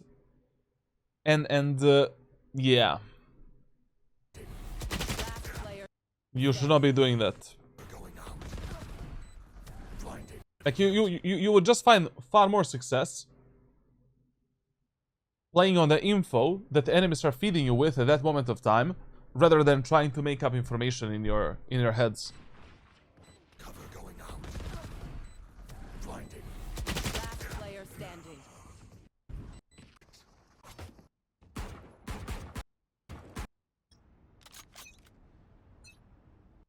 On split, once again, like especially if enemies start defaulting, like you notice that enemy cipher starts lurking, enemies are taking mid and stuff like that. Fight somewhere early on. Now let's try to take something from the enemies. Let's try to take that A main, maybe space. Like, let's try to kill the enemies with a death zone in A main, B main, mid. I don't know. Like we cannot be allowing the enemies to destroy the sage wall, open up mid, take mid, and then what? But here as well. Like, right now, you're just allowing the enemies to walk up all the way here, and then bam. So enemies walk up here, go for the execute, and when did you give your teammates info that some enemies are B main when they're already executing a site? When you could have just done this. Round started, you wait 1 second. Hey guys, Clove and Jet are in the B main. We at least have some info. We can maybe drop a one-way right here, try to play around that one-way with the bandit, and on this distance, trying to headshot an enemy, like, much better than now we're just chilling at the backside.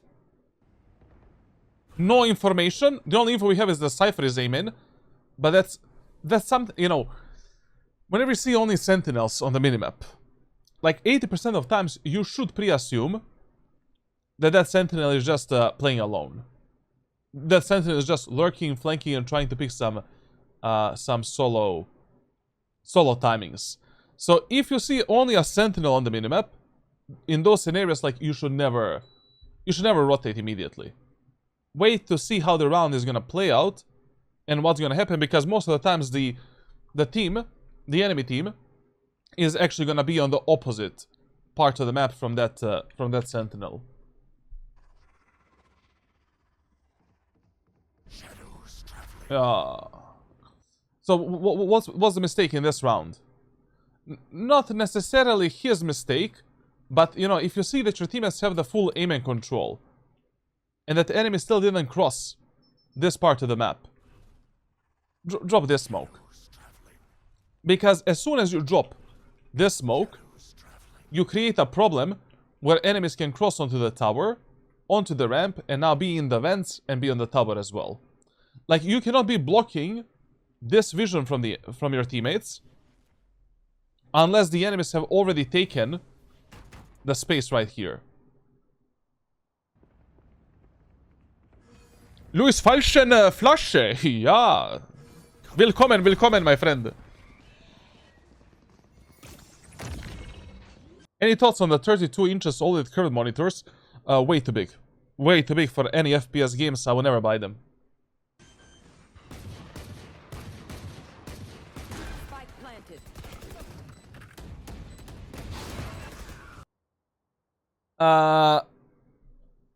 This is another thing I don't like here. I mean, this is the first time I actually see you play an eco round like this. In eco rounds, like, you really want to try abusing every single opportunity that the enemies give you to close the gap with them and to potentially get a few picks and surprise them.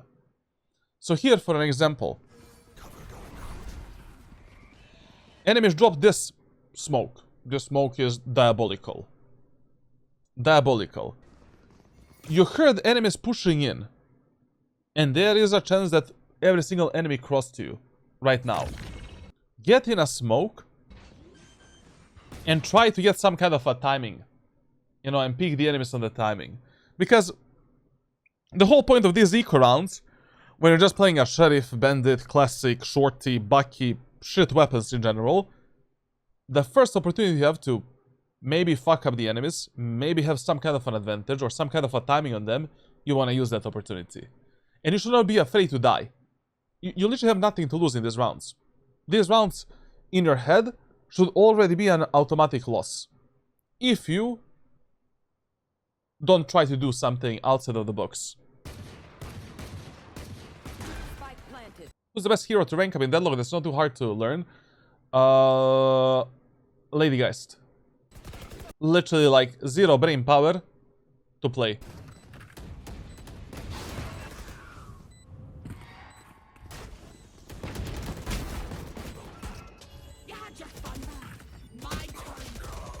Okay. Okay. I mean, you know,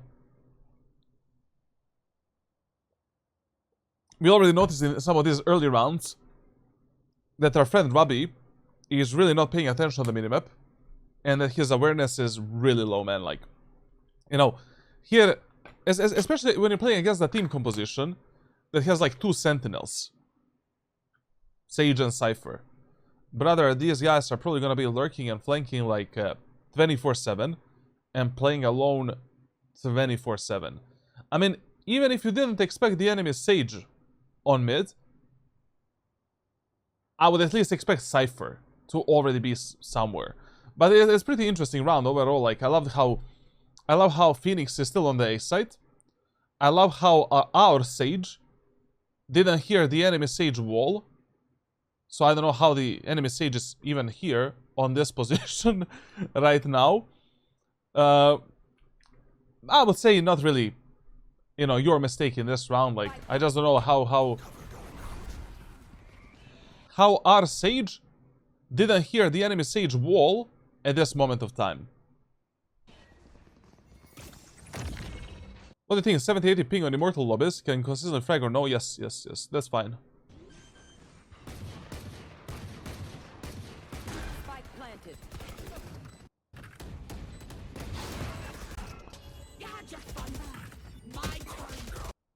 Okay.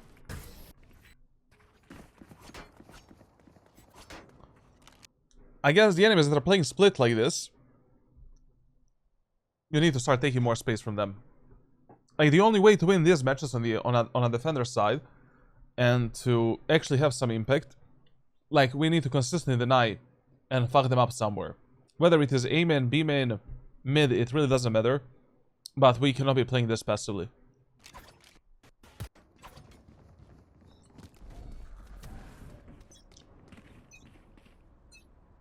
This is actually a pretty decent play that we're doing right now. Actually, it's like they're listening to me right now. I don't know if I would have pushed Omen right now, because, you know, the most amount of pressure enemies made on B and mid. But at least we can try to kill this Cypher, so why not?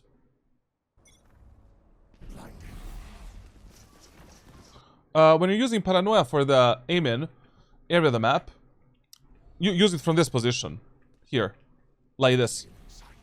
Like, when you use it from this spot, basically, you know, it doesn't go as deep as it actually can. Difference is minimal. Obviously, like, in reality, it should not matter that much. But why not? At least this Paranoia can catch a guy that is hiding here. You know, if this guy is running and goes here, he's gonna be caught. Good. Good adaptation. Like, this round is a really good adaptation. Like, we're playing against 2 sentinels. Enemies started defaulting, which means that in some of the, like, they're playing with a minimal amount of players in every area of the map. Like, you know, there's not gonna be 5 enemies same in. There's not gonna be 4 or 3. Like, there's gonna be like 2 or 1. So, like, good, very good stuff. But when you get a kill like this, and your teammate decide to continue the push, you have 2 options. You can rotate and try, you know, defend, just pre-assume that the rest of the enemy team is mid or B and just play with your teammates up front. But also, in this example, it would be a really, really good idea to follow up the neon. Because players are usually very, very like ignorant when it comes to double flanks and double lurks in ranked solo queue. Mega ignorant, like they don't really think that deep, you know. You can bait the neon, you can play as a joker, even if the neon dies for nothing, you can maybe get 1, 2, 3 frags from behind and clutch up the round for your team. But we need to make sure that 3 of our teammates that are in front of the enemies, right here, that they don't die like potatoes.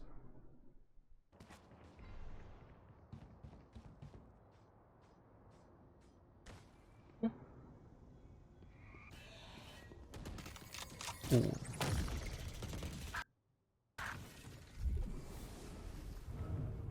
Okay, let me give you one tip. Whenever you're rotating from A to B or B to A, mainly rotate to the spawn and avoid the vents area of the map. Especially if you have 0 mid control and 0 vents control.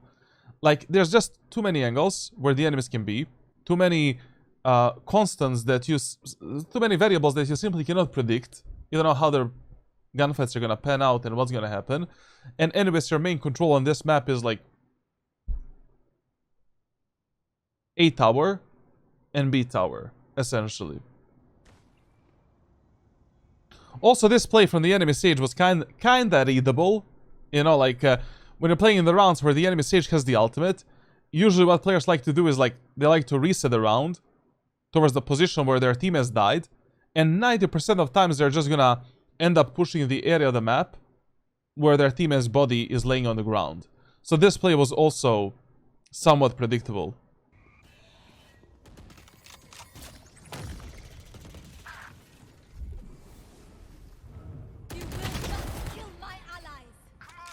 Okay, the only mistake we can make right now is not keeping our location a secret and going for another fight from the vents. If you get a kill like this in the vents, you know that, you know, 2 enemies are still here somewhere. You applied enormous amount of pressure onto the enemies. Right now, you should back the fuck off. If you don't have any teammates with whom you can play, you know that a Cypher got revived onto the main area of the map, and you have 2 options. Either rotate towards the Phoenix and play with the Phoenix and try to regain the tower control and kill the enemies on B tower, or we can try effing up those enemies together with a neon and making a numbers advantage like that. But this spike control in a 4v4 type of a round is like your last priority. It literally doesn't matter. Spike down mid.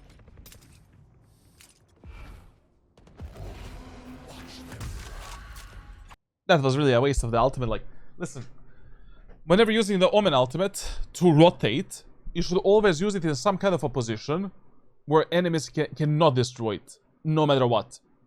Like, you know, like, if your Phoenix used the ultimate from this position here, that's where you should use the your ultimate. I know for a fact that I can teleport here, I can commit to the teleport, complete the teleport, and I'll play with the Phoenix. I'm not gonna... I'll beat tower like in the face of the Reyna, but I cannot commit to that teleport.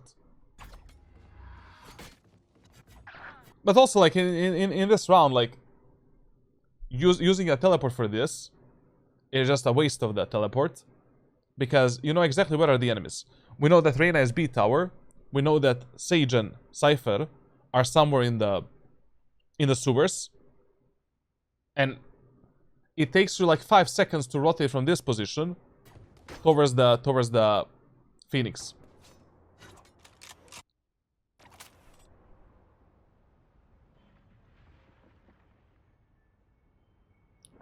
I know exactly where you are.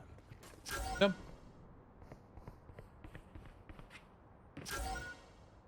Yeah.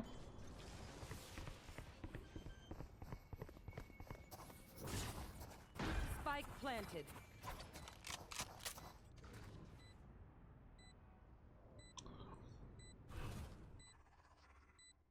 I mean, in this specific retake, like, there is no right or wrong answers, to be honest. Like, there's one good play that we can do, to be honest. Like, but even that play is a bit risky. Shadows traveling. Last player standing. Yeah. Pretty much like this round, you lost. Purely based on, once again, like, not following the info that is being presented on the map for you. Like here, for example. I don't understand why you're walking. You know? Like right now, like after getting this kill in the sewers, you should just be running towards the Phoenix, towards the Sage, keeping the full B tower control. Your Neon is behind the enemies. If the enemies decide to rotate A, Neon is gonna give you that info, and you can just rotate back, plus you have the ultimate for that fast rotation, and that's it. This rotation towards the Phoenix and Sage would allow you to play a perfect refray game with 4 of the teammates in this area. We would be fucking up the enemies here. And if the enemies decide to rotate A, we have a Neon as a Joker card here that is gonna just destroy them. Plus you can TP fast with the ultimate. Like, this is pretty much where you lost this round.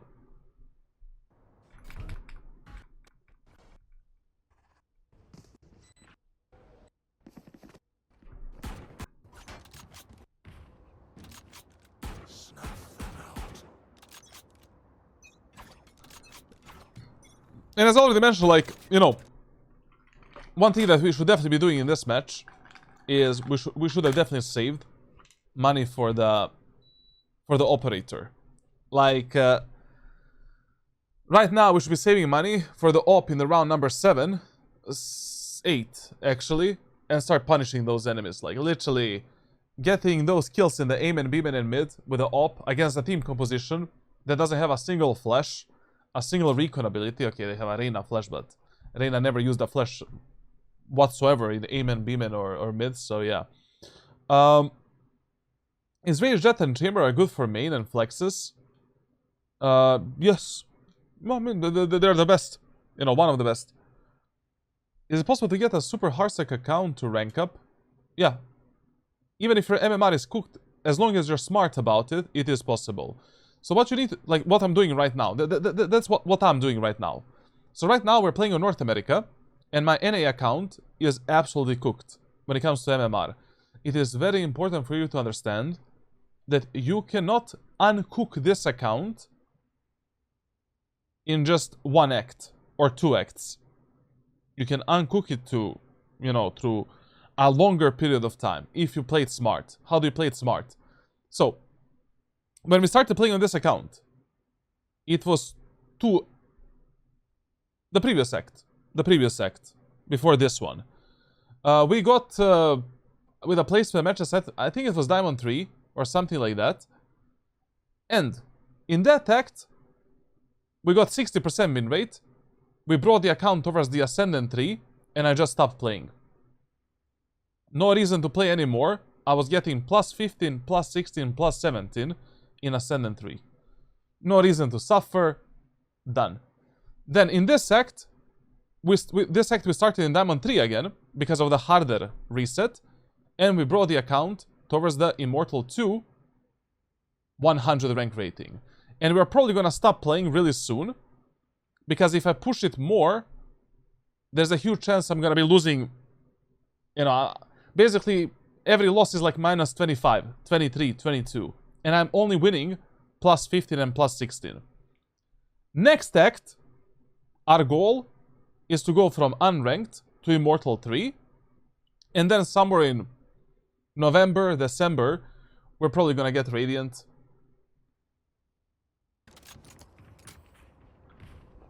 It's very important that when your MMR gets cooked, but you already peaked in the current act for like 100 or 200 rank rating, you just stop. You just stop.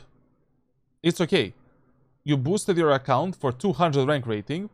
You're winning like plus 15, plus 16, losing minus 1 million. stop, play the next act.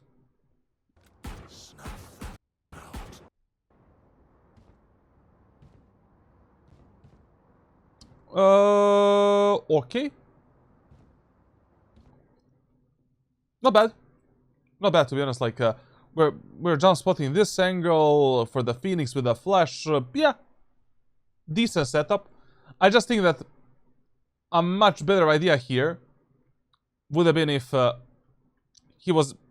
I mean, this is pretty good. Pretty good positioning. Like, we can support the Phoenix, we can stop the enemies here, and usually what's very easy to do on split is when you do this smoke and maybe combine it with a paranoia, like 90% of times what the players do is they instantly focus on the tower.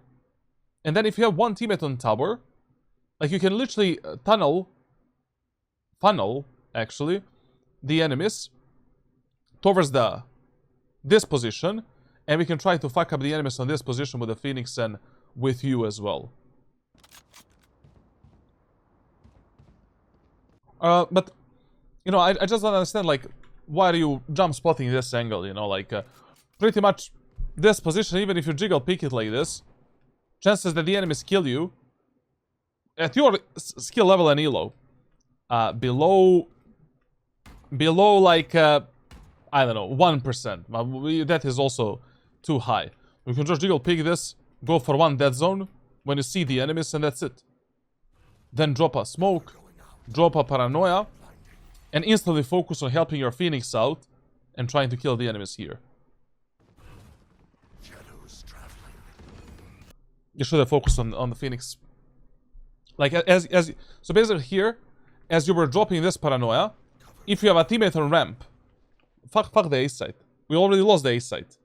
You cannot stop 5 enemies with their guns, and you have a bandit, you know? You should have been dropping that smoke, getting onto this position, and being ready to refrag that motherfucker.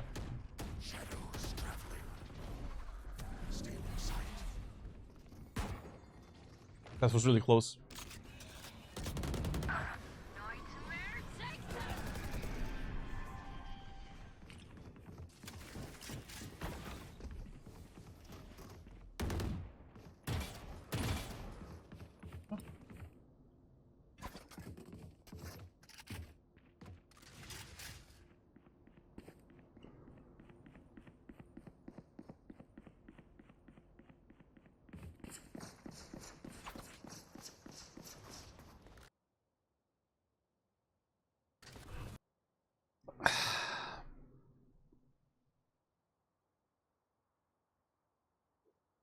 Crimea River type of round.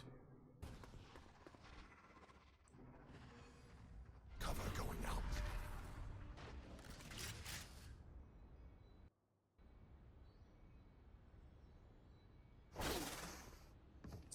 30 seconds left. No, his decision making was good compared to what his teammates were doing right now. His decision making was good, but as I said, like in these 3v2s, map control really doesn't fucking matter whatsoever. But you need to keep the mental track of all of the possibilities that can happen during a round, and what was open and what was not open. Like here, we need to pre-assume that, you know, enemies can be in the mail, enemies can be behind us, they can be anywhere. Pepsi Max, bro. Yep.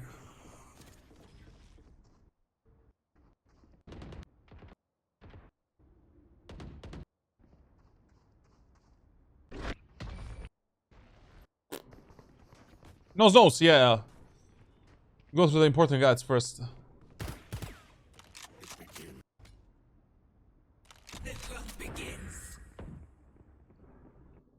I don't know. Like, I just, you know, like, this is just a very common mistake on Split as a map. And the problem is just, Split as a map, you cannot play like this. You know, this is way too boring, way too passive. And is the number one reason why you're gonna be losing on this map quite a lot. You need to start going for, you know, those dead zone peaks, jiggle peek, jump spot the enemies, get the info, drop a paranoia and a smoke, like do something, bro, like.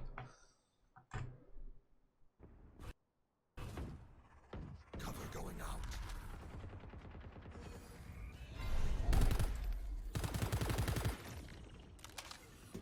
And already in the first XQC, brother.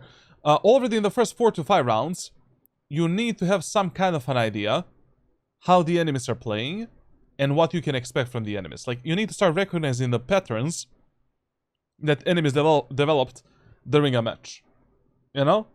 So basically, the pattern that enemies developed is that Sage and Cypher are always playing alone, trying to go for some flanks and lurks. Like, Cypher is pretty much always in the aiming area of the map. Sage is pretty much always on mid. So right now, if enemies are executing B-set and we don't see the Sage and Cypher on the minimap, we should be expecting those mother cookers behind us. Do you have a favorite soft drink? Not really, to be honest. Like, not really. I can drink anything, to be honest. Like, literally, when it comes to the drinks, I'm very flexible. Shadows traveling. Spike planted.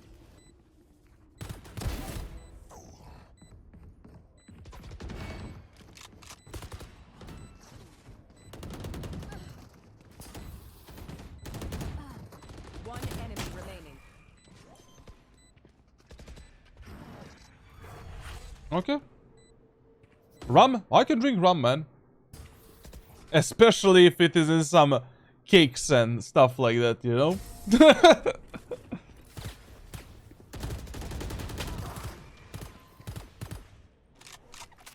Okay, never agree for the kills when you have a shit economy. Like, even if your teammates want to agree for these kills, fuck it. Like, just don't do it. Like, if you died in that round, we literally wouldn't have a gun in the next one. Milk with honey. Generally speaking, I don't really fuck with the milk. Like, I'm not lactose intolerant, but I don't know, when I drink milk, it's like, it's not good, bro. It's not, the poo-poo caca ain't good, man.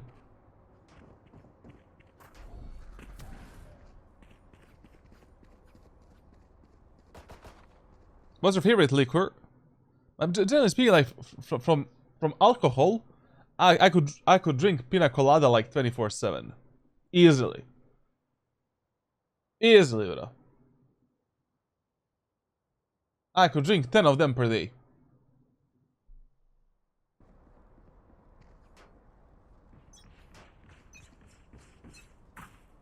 Get out of my way. Stay in sight.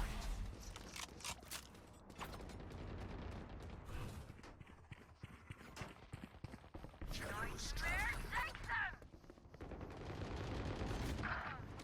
I love, you know, I love that in some of the rounds, you have a good change of pace, and you're actually doing what you should be doing on this map.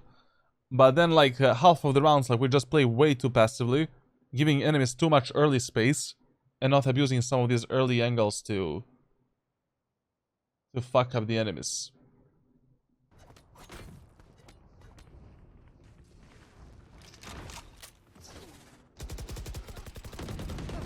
Spike Okay, this should be our fights. down mid.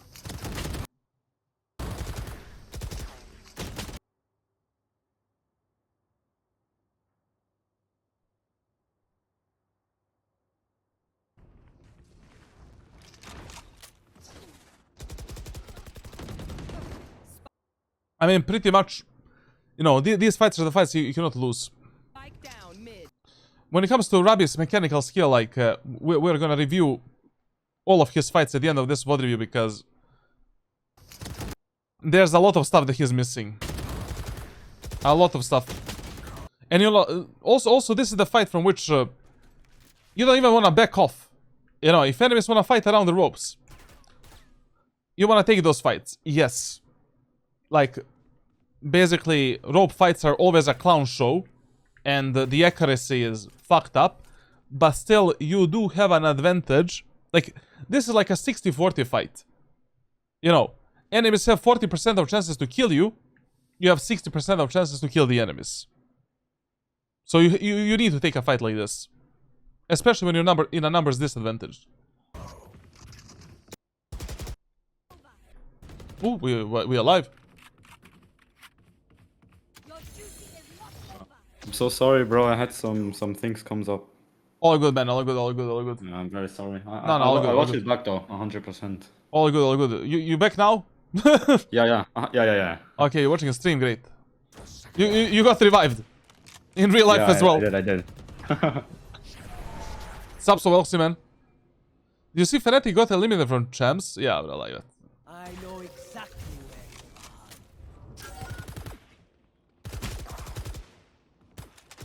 are. One enemy remaining.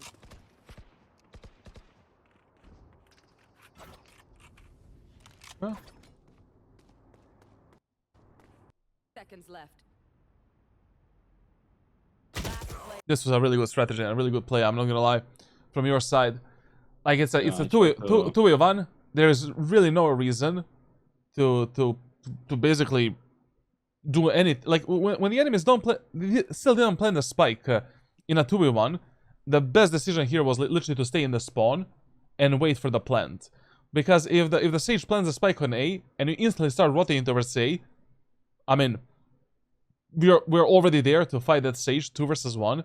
If you start planting the spike on B, once again we're there and we have a timing to fuck her up. So this decision to stay in the spawn was really good, 30 man. seconds left. Really good. I tried to get like a bait setup and he just didn't trade me. Good stuff. Good stuff. Good stuff. Good stuff. Mechanically, you really suffer like in a lot of fights. But we're gonna be talking about your mechanics at the end of this VOD review. Yeah.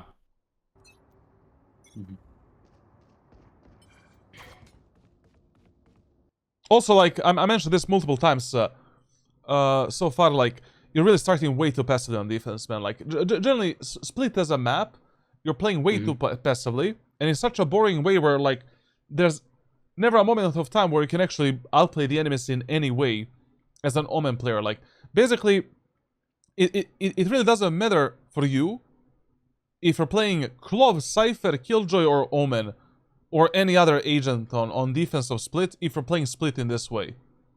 Like I just feel that you're just limiting yourself too much on some of these very common angles. We're never taking any early information. Reading the enemies doesn't exist for you. Like you pretty much played 9 rounds in a row onto the A site without a single change in the pace. In this whole match, enemies were more focused on mid and B rather than A site. Like out of the last 9 rounds, I think that enemies went B and mid like 5 or 6. You know? Yeah. Like you're not adapting yourself whatsoever. You're not really present in the game. You're not reading the game at all. Like what the enemies are doing on an individual and on the macro level as well. Like as a team. Okay. that Rose fight was a clown show. Yeah. Yeah. Cover going out. Cider and Jacob Meister with Red Bull are goated. Yeah.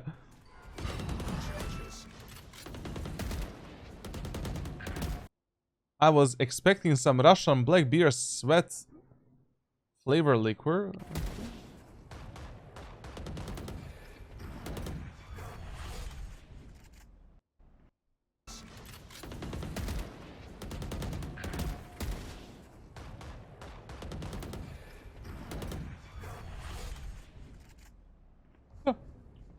Overall, good smokes. TP was fine. The round was good. So far. I think I'm not utilizing my TPs enough, though. Like, if you saw that in my... To be absolutely honest, like considering how you were positioning and playing this match, like I didn't see maybe one situation in these last 9 rounds where you could have used your teleport in any way that is gonna either outplay the enemies or give you some kind of an advantage. There were just way too many like fights where, you know, you just put yourself in a position where you either take a 50-50 or you do nothing, essentially. Yeah, my positioning is bad in this game, like really bad.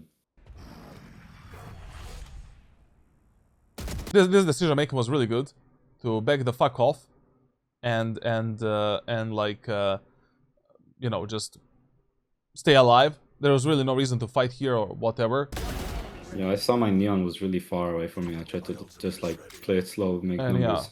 yeah, in this 2v1, like whenever the spike is not planted, you are in an advantage. Like this guy needs to plant the spike, he needs to clear the angles. He will have to reveal his position with a spike plant. Wait for the teammate. Wait for the plant. Fuck up, then clove together. Very good positioning. Neon should not have run here like she should have walked. Do you think they will nerf Omen to 1 teleport? Probably, but I'm expecting that shit to happen in 2 or 3 years from now, you know?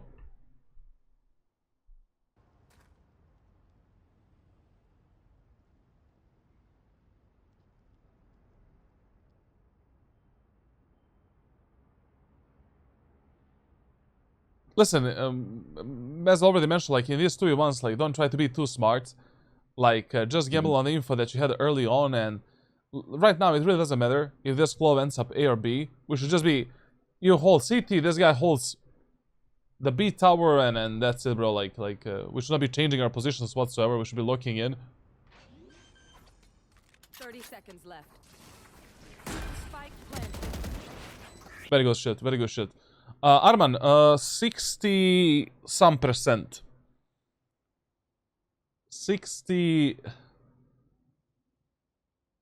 Very close to 70%. Very close to 70%. Very close.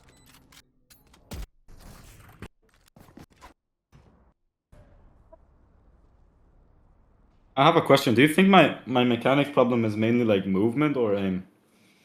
Because my raw aim, like on Kovacs and stuff, I get like 90% on basically every task. I feel that you have a bit of a problem with attention management because for some reason, like when I see you aim, it feels like you're playing on 0.4 sense and not a 0.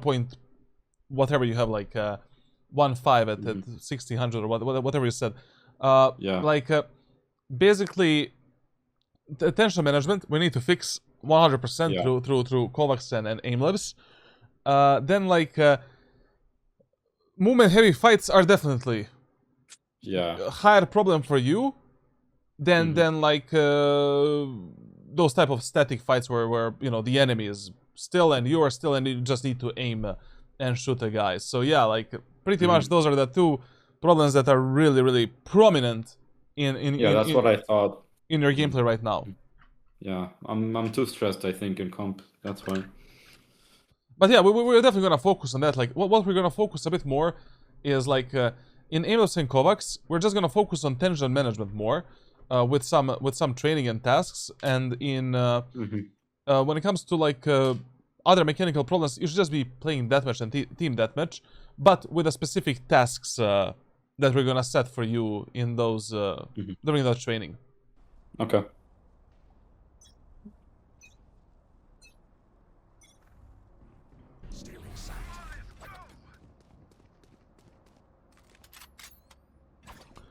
I just don't understand in this game, like you played quite literally 10 out of 11 rounds on A site. Like is this how you play on defense of every map? No, I think like I forgot the word. It's called like autopiloting. Yeah, autopiloting. Yeah, I like a lot in this game. Like I have games where I like IGL and like I had games where I won everyone on attack and I like commanded my team perfectly, you know, based on economy and patterns and stuff. But like this game was like a shit show, you know. No, this game, like I swear to God, you're not present at all. Like literally, like I can feel that. I can feel that you're not thinking whatsoever. Like you are just playing the same spot, like you know, literally 10 rounds in a row. Like because there's not a single match in Valorant like where it is even possible for you to play like more than 6 times on the same position. Like even in the games like where enemies go like 12 times in a row on the A side, but in some of the rounds, based on economy, based on the ultimate status, you should be like, okay, now I should not be playing A, I should be expecting a B push. So even if the enemies are that unpredictable, like there needs to be like 6 rounds where you're like, aha, now enemies might go mid, I should start on mid because I cannot read the enemies, like enemies have, I don't know, some big ass ultimate, like Killjoy ultimate, okay, there's gonna be a B push, you know? Yeah, I understand.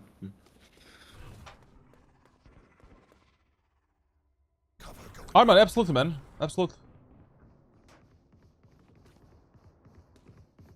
Voidy, no, don't do that, man. Don't do that.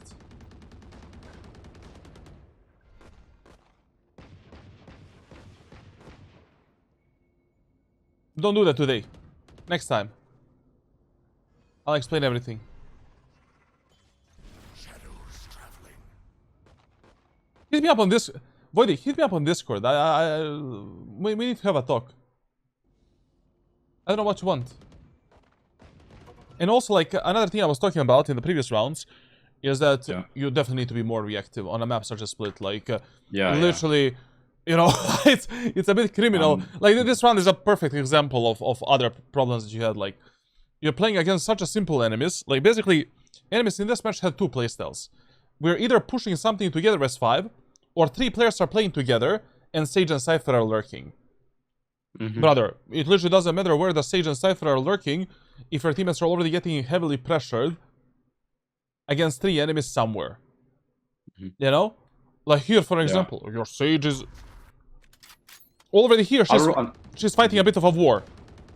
Like, you have a sound... I don't remember if we had, like, any info mid. I think they just, like, contacted us, you know? And we had no... Like, But here, but here already, like, at 1:15, like, you have the info that 3 enemies are destroying the wall. Because you hear 3 different gunshots on mid. Yeah. You should be rotating. Right now you should be... But and you should not be going vents. Why should I be going vents? Because you can easily get walled off, slow orbit, and just be absolutely useless. In a situation like this, knife in the hands, you go B tower, and you focus on supporting this Sage as soon as possible. And you had the info that enemies from mid. You know? Yeah. 20 seconds ago. And for 20 seconds, you spent on the ramp. Holding nothing. Like, literally, you're not holding anything. Like, your Sage has the info on mid. Phoenix has the info in the Omen. 20 seconds of your life wasted. Like, that's like... That would be the rank 1 problem for you that you need to fix right now. You have a lot of wasted time in your gameplay where you're doing something that is absolutely useless for you or for your team at that moment of time. Like, every round you're losing like 20-30 seconds that you could have used for something that is proactive, or something where you can actually fuck up the enemies and help your teammates out, play a reflect, do something.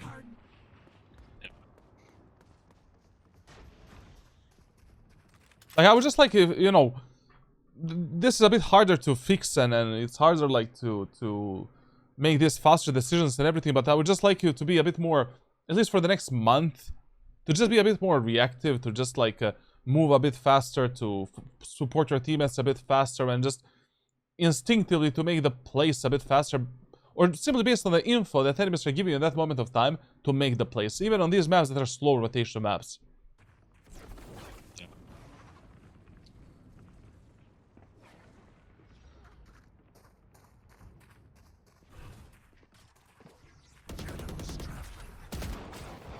Also, this smoke on the B tower, I don't really understand during the retakes, like, because that smoke you are never dropping and never doing. Like, literally, it doesn't matter what is the case scenario during for the retakes on the B set of split. Like, this smoke, but literally you never drop it. Yeah. Literally. I think I try to just, like, make my Sage have an easier fight, like, with Guy Heaven. Like this fight here. This smoke here, totally fine to split the enemies apart and to fight the enemies in these 2 areas of the map. This is like a default smoke to cover the B main. This smoke is good because you can teleport inside of it, and then, like, reveal the enemies during the teleport, and then from this position apply the pressure when you're in the numbers disadvantage or economy disadvantage. But putting a smoke here or here, like, I just literally never, like, and then even if you're Sage, and, you know, like, even if we know that enemies are not in the B main, and they're just coming from the tower, still just a waste of a smoke. I mean, like, enemies can still drop down with ropes, they can get on the rafters, like, they'll, you know, there's multiple ways to get out from the tower.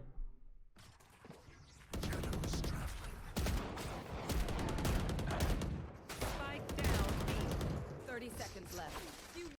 To be honest, like, this is what we should be doing. Like, we should be fighting for this tower control and just trying to fuck up the enemies there.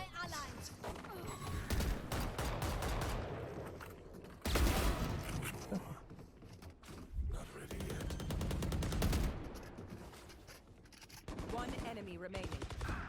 Spike down B. Very good that you actually drop down here. Like, basically, what you should never do when you're engaging the enemies on the B side is go from top of the rafters. Like, this play you should never do. It's a bit lucky that you didn't actually, you know, end up right here. Because if you did end up here, enemy Sage could have killed you before your Fade can even refrag you, and then Sage can easily focus on your Fade. Especially in this 2v1. You just drop down below the zipline, engage the Sage together with your Sage, and that's it. Good shit. You know, like, the broken clock is also right sometimes, but considering, like, you just the whole position could have been much more thoughtful on this is like on defense. Yeah, too much autopiloting. I know. Like, I don't sleep enough and like think about rank. Like, seriously, I think. Is this something like that's very common for you or what? No, like, I try to like think a lot when I'm playing. You know, like try to think of the best like outplays and stuff. But this game was just like, I don't know, like really bad. Okay. I mean, this act, like, specifically was really hard on me. Like, I don't know why. Okay. Yeah, we'll figure out some training for you. All good.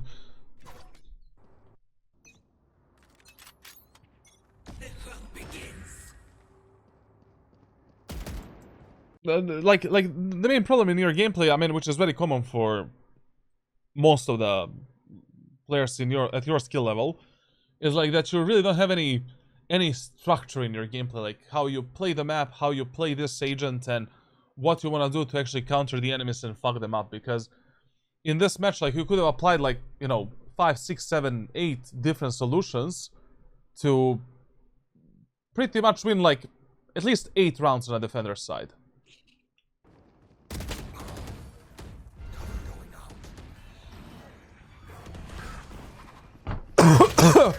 Like, this shit, for an example, you know, like, enemies don't have a recon agent. You have money to buy the operator, so right now, let's say you think enemies are gonna go A. That's the reason why you play A side. But buy that motherfucking operator and kill these guys. Like, they have only Reyna flashes, no recon abilities, nothing, man. You know, like, how are they gonna counter you? And not to mention, we're playing in a platinum lobby. I swear to God, in this match, if you bought the Odin and you just spammed the smokes, you would have gotten more kills and more rounds. Yeah.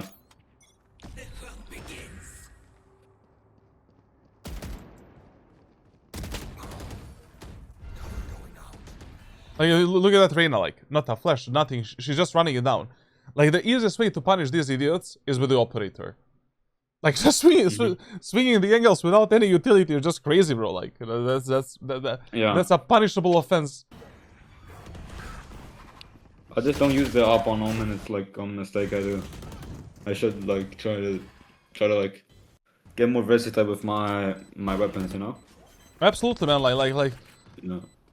The thing is, like, you just don't have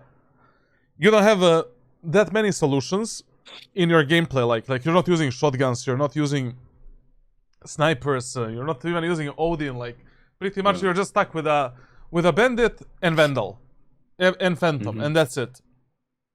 But really, depending on the map that you're playing, depending on the team compositions, enemies utility usage, like, you should be abusing whatever the hell is gonna give you the easiest chances of winning that match and winning that game. And if this is how the enemies are picking you and clearing the angles, the answer is very simple. Okay. Interesting. Okay, now we are on the attacker side of Split. Robbie left us, but we're gonna do this alone. So, basically on the attacker side of Split, same as on defense, you need to have some kind of a plan how you want to play this match before the game even begins, you know? On the attacker side of Split, story is very simple. A set is your number 1 priority. A set and A tower. Number 2 priority is like mid and like B tower. Number 3 priority B site. But generally, like what you prioritize heavily depends on the enemy's team composition, and how you should play the game really depends on the enemy team comp. Like in the first 4 to 6 round, you should definitely organize your teammates to play together as 5, always, and basically like your teammates should always work as a pack. You know, we should be doing basic executes, basic splits, basic strategies to see, like, you know, to measure the strengths between our team and the enemy team a bit. So in this specific match, we are gonna struggle a bit. Like, first of all, enemies don't have any early info for the main areas of the map. So we can abuse that to get some very easy kills, very free kills, to be honest. And definitely, like, you know, we can do a bit slower executes on the map. The problem that we're facing right now is they have 2 sentinels, and what usually these 2 sentinels are gonna do is the following. Sage is definitely gonna play around the mid most of the match. So early on, putting the pressure in this part of the map is a bit of a suicide. You know? Like, basically, Sage is gonna use a wall, slow orbs, your executes are gonna be slowed down, and leading your teammates into this sentinel is a bit of a death sentence. Cypher is definitely gonna jiggle between the B site and A site. Most of the Cypher players in low elo, like between Iron 1 and Ascendant and Diamond 3, start towards the B site. So the best gamble in this specific match is to do the execute onto the A site and A tower 3 rounds in a row, and then in a 4th round to do some kind of a fake. Fake A go B or fake B go A, depending on where the Cypher played most of the rounds. You always want to fake on the bomb site on which the enemy sentinel is playing. Also, what's a really good first round strategy against this team composition is doing a 5-man push onto the A tower. First, you take the A tower, you unlock this, and this choke point, and then you decide what you want to do next. Do you want to fall down onto the bomb site? Do you want to wait for the picks? Do you want to rotate through the vents towards the B site? Depending how many kills you get and, you know, like how this push plays out. When you're doing this strategy, 1 player should always hold the push through the smoke right here, and 4 players are fighting for the A tower control. With the Omen on split in the first round, you should always classic light shield, 2 smokes and 2 shrouded steps. You need to play mobile, you need to play semi-aggressively. We need to take the space for our teammates, especially with a team comp that doesn't have a real dive duelist. Like, Neon is not really a dive duelist. You know, she only has a slide. We don't have a Jet, we don't have Vele, we don't have Raze, we don't even have Yoru with the teleports. So in this match, you will have to either catch up with a Neon if she's playing way too fast, or you will have to be the one that is making the plays and entering the sites if the Neon is, you know, not that good, not that great. So right now we should definitely be doing a 5-man push onto the A tower, and we should be doing some kind of a semi-aggressive play from the playbook. Papito, which season did you reach Radiant? Pretty much in every Acton season from 2020 to 2024. 25 actually. From 2025 I kind of stopped playing ranked, like, you know, in the last 2 years I played like 350 hours of ranked in total. I'm mainly focusing on coaching content, but now I promise I will finish this series, you know, this NA Radiant grind, where we're gonna complete it, like, so it's okay. Now, Ghost with the Omen in the first round of split, not really the best buy option, because, like, on this map you should mainly be playing medium range and close range duels. Classic pistol makes far more sense, especially because you're gonna be acting as a proxy duelist in the first round. Brother, I really hate, like, replay systems, like, and reviewing the replays for 2 reasons. Reason number 1, I can hindsight a bit because of the stupid minimap, but I'm always explaining the play before it happens. And the second reason is I don't hear the fucking comms, like.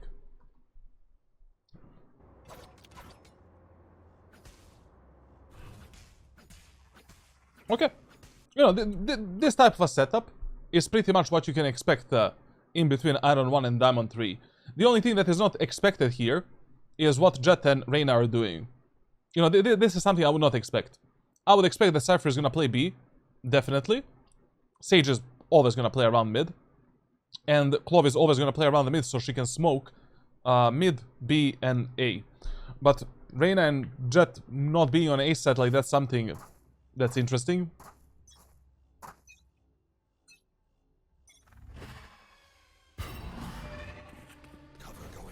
Okay, there should be a fast push. Listen, mate. Like, if your team wants to do, in the first round, a 5-man execute onto the A site, story is very simple. We smoke the tower, we smoke the CT like this, and you're running with your teammates, teleporting into this corner. From this position, you're clearing the smoke, clearing the elbow, fucking up the enemies from behind on the bomb site, and taking the site control. Yes, this smoke will allow the enemies to go in and out of the site, but you need to do this smoke so you can safely teleport into this corner and take the initiative to enter the site yourself. Because in the first 4 rounds, on the attacker side, you just don't know with what type of teammates you're playing. I don't know how much I can trust this Phoenix. I don't know how much I can trust this Neon as well. I also don't know, like, if Cypher is going to play on A. I mean, if Cypher is on the A set, like, my teammates are pretty much going to get fucked because I don't have a dive duelist. You need to do this. Also, what your Fade is doing here is really bad. You know, like, in the first round, you never lurk, you never flank, you never play alone. You always play as a pack towards one objective. Like, winning the first rounds is the easiest if you play together as a team. And you do a proper and a good execute for that specific map, for that specific part of the map, and for that specific team comp that you have and team comp that enemies have.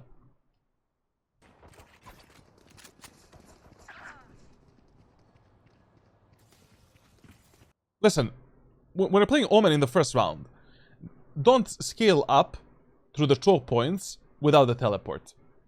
It is just unnecessary risk because you have absolutely no idea how the enemies are playing and what enemies are doing at that moment of time. Like, even if I have 2 teammates that are running towards the elbow, but we didn't clear the site, and enemies can peek me through this smoke at any moment of time, TP into this corner, check this angle, hold the rafters, wait for the teammates to do this wrap, clear the site together with the teammates, plant the spike, and that's it.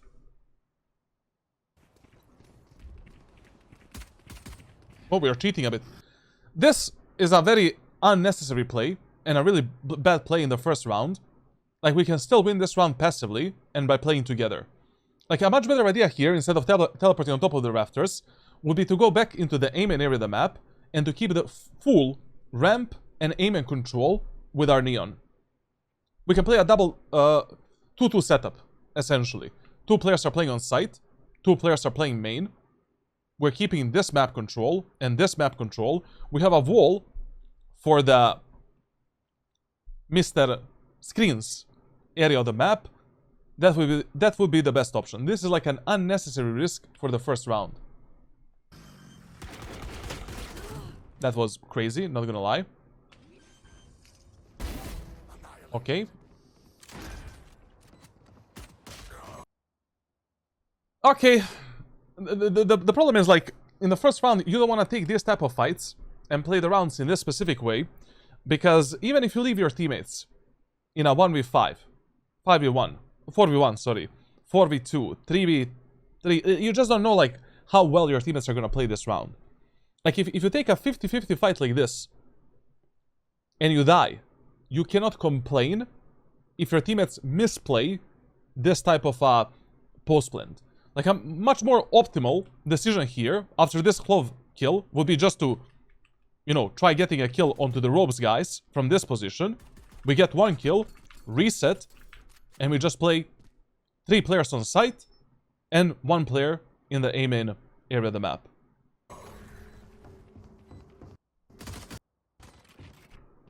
Ten just shit on him, yeah, like the Reyna name is Tens. Okay.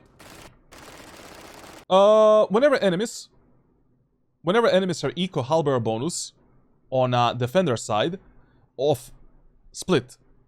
Avoid this whole part of the map here.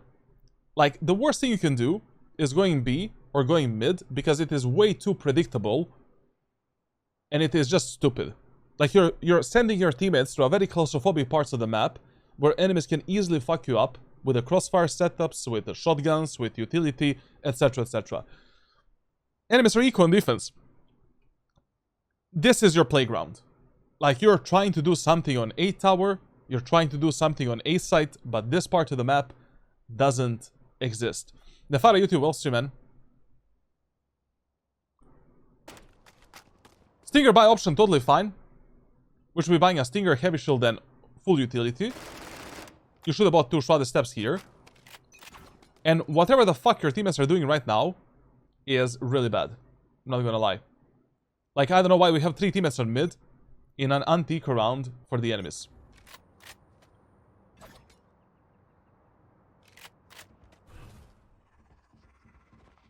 Shadows traveling. Good smoke. Good smoke. Like, this smoke is really good because... And a good adaptation from our friend Ruby. Because, like, if you're already starting with 2 players on Omen, and 3 of your teammates are going mid, you don't want your teammates to go B tower.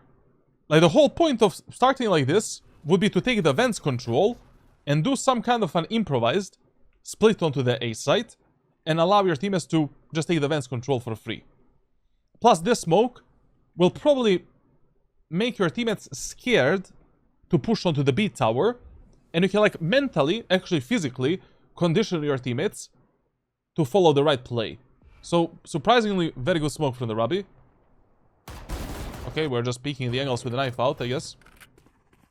Cover going out. But, I mean, your teammates can always be monkeys, you know, and they can always do the play that they're doing right now. Listen, when you're entering any bomb site, no matter what happened during the round, if you don't know the exact location of every single enemy, check every single possible position where the enemies can be on that site. Like, it is always better to be safe rather than sorry in a game of Valorant. Your Sage is moving in. Move in with the Sage. We clear this angle, this angle, this angle, this angle, elbow. We plant the spike, and then we decide what to do next. What do you do if they play 3A? That crossfire setup is hard to break. It's not. Literally, it's pretty easy in an anti-eco round. As long as you play Omen in a semi-aggressive way. Like, what's the problem of you, like, dropping a smoke for the screens like this, dropping deep smoke into the rafters, paranoing the left side, you TP into this corner, your neon is coming out, Phoenix is flashing out, you have a fade dog, fade eye.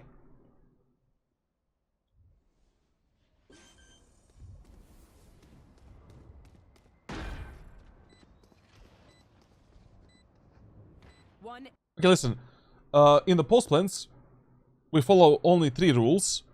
You either play with the most aggressive teammates that have the highest chance of dying, you either play on your highest and the best win condition, or you play a default postman position on the bomb site, the best default postman position on that specific site.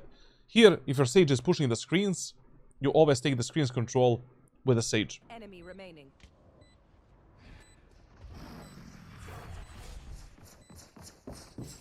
Flawless. Okay, good.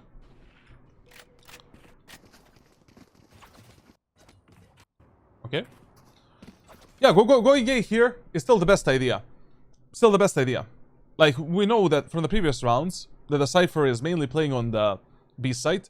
The main threat and the main problem of this match is not really the Cypher. It's actually the Sage. Like, Sage slow orbs can completely fuck us up because we don't have a dive duelist. And you don't have anyone that can follow up your teleports and basically take the space together with you. So even if Cypher is playing on A, it doesn't fucking matter. We can still outmaneuver that guy.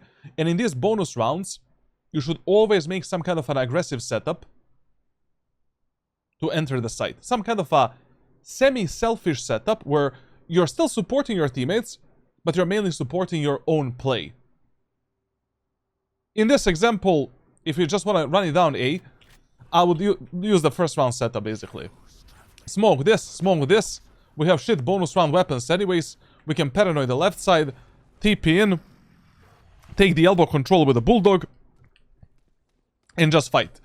Maybe we can also try to scale up and surprise the enemies through the CT if you see that you have timing for that, and if you already kill the Cypher on the bomb site. This early on, in the eco rounds and bonus rounds and halberd rounds, it is really stupid to default. The more you default in these rounds, in the early stages of the game, the higher are the chances your teammates are gonna die, and they're just gonna lose 50-50 fights. Because we have shit weapons. You know, can you really rely on your platinum diamondish teammates to take proper fights in an in a bonus round? Cut their walls down.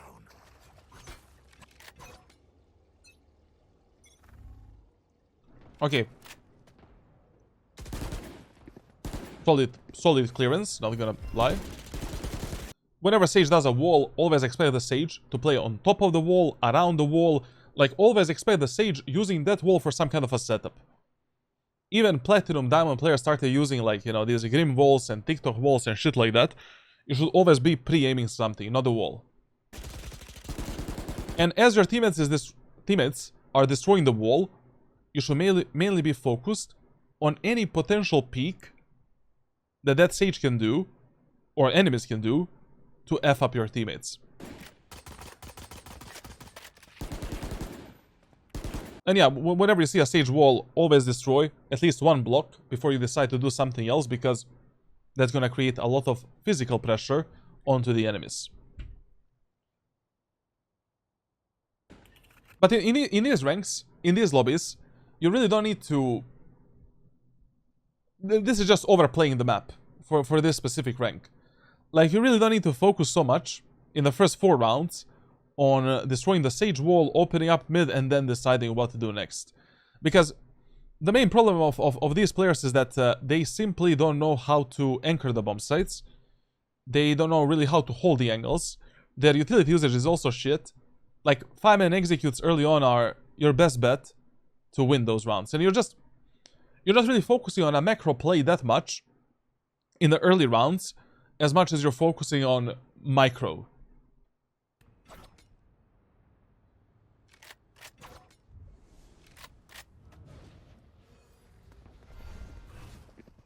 Cover going out.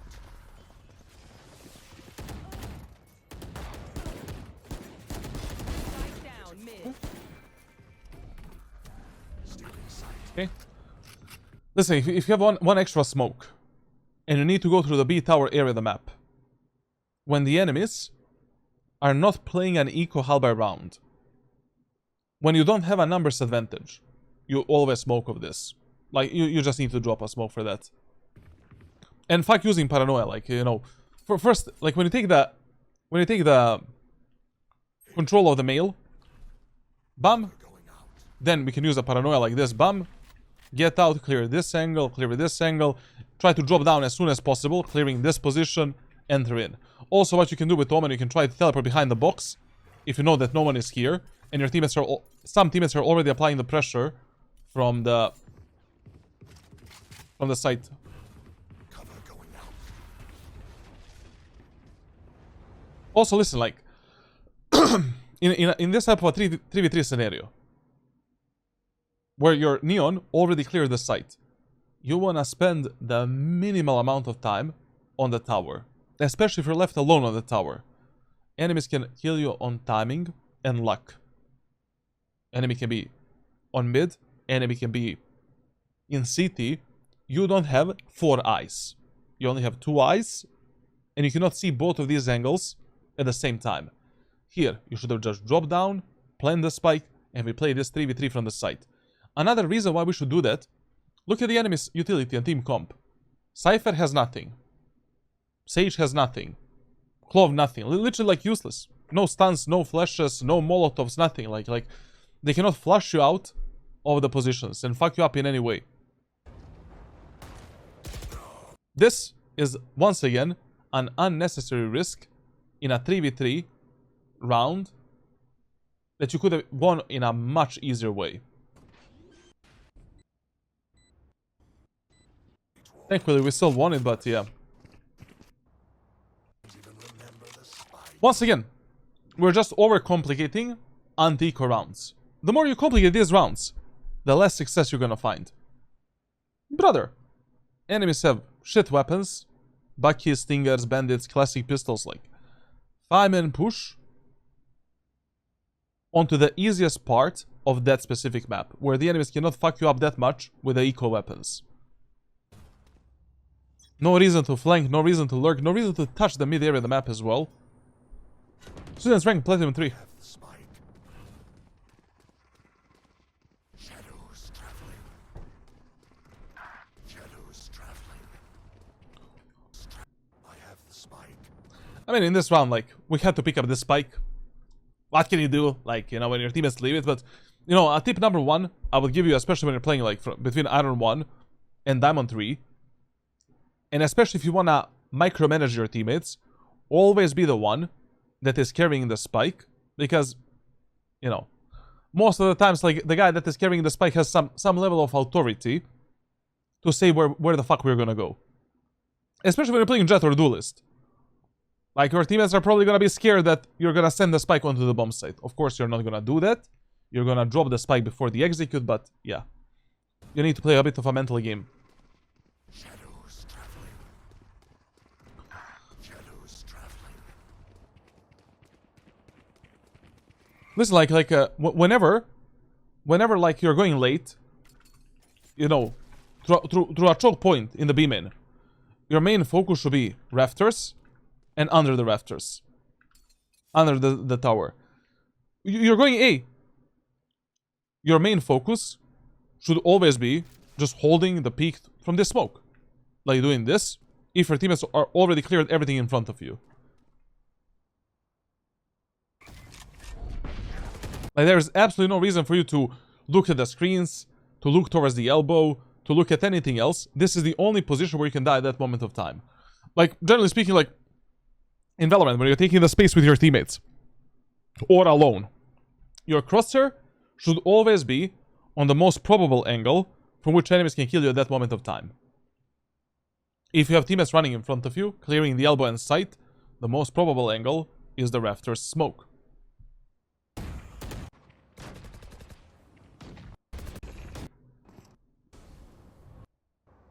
This round was way too overcomplicated. Brother, anti-eco round for the enemy team. Like, what I can notice is that on the attacker side, you should definitely start leading your teammates a bit more. Like, your teammates are doing whatever the fuck they want.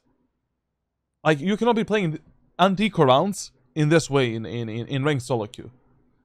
Like, Faye dies alone in mid. Neon is lurking and searching solo picks on B. You are dying from a rafters guy. Like, so stupid. Literally so stupid to play the rounds like this. What time is the best time for you to grind Valorant? Morning or evening? Usually the best time is around 12 p.m. to like 6. 12 7. Why? Because people that are working 9 to 5, you don't have a chance to meet those guys, you know, because they're working pretty much. Players that play the whole night, they didn't sleep, they probably went to sleep, you know, at around 9 a.m., 10 a.m. Teammates didn't have a chance to lose 20 matches in a row, and then you play with them when they're in a bad mental state. So usually like 12 p.m. to 7 p.m. is like the best time.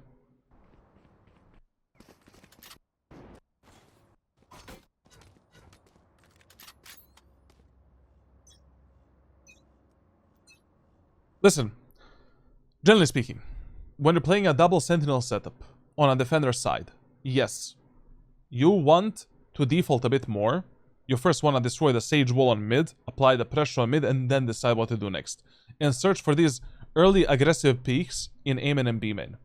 But when you're playing in low elo, between Iron 1 and Diamond 3, this cannot be your starting playstyle.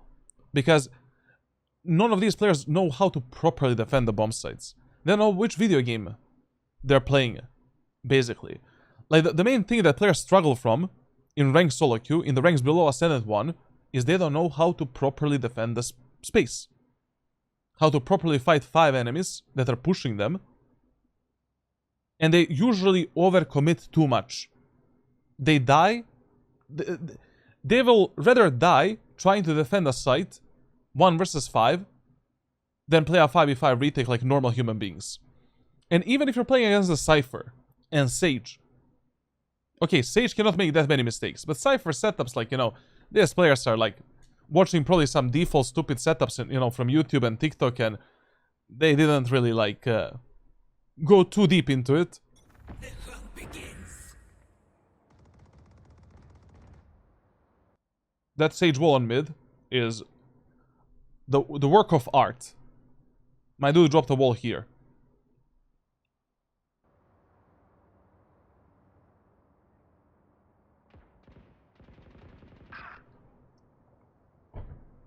What's his res? I don't know, he wrote it on Discord, like, some weird numbers. Okay. Listen, so, if the plan here was to do some kind of a fake, or a default, like, when your Phoenix got, actually your Fade, got this pick on the Sage, like, you already need to expect that, like, how do you think in this situation?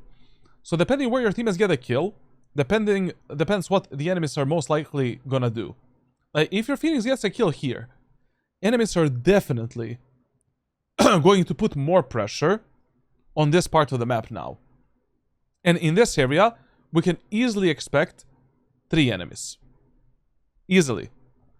That one potential enemy on the A site is also probably gonna play either passively or he's gonna push you. But after that kill on mid, you need to instantly start taking space.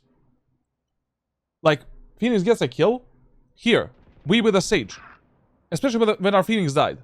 At 125, we needed to start moving in. And now we shift into the site. We're trying to take the site. And trying to plant this spike. Especially when you know that 2 enemies are on the B tower. And I really don't know, like, why are we even here fighting for the ramp control. Like, your teammates applied enormous amount of pressure on mid. We got a kill there, but there is no way that 2 enemies are on the A site. Right now, in the worst case scenario, you're fighting 2 versus 1. In the worst, drop a smoke for Raptor, smoke for CT, paranoid the left side, teleport in, refrag the Sage, play with the Sage, plant the spike. That's it.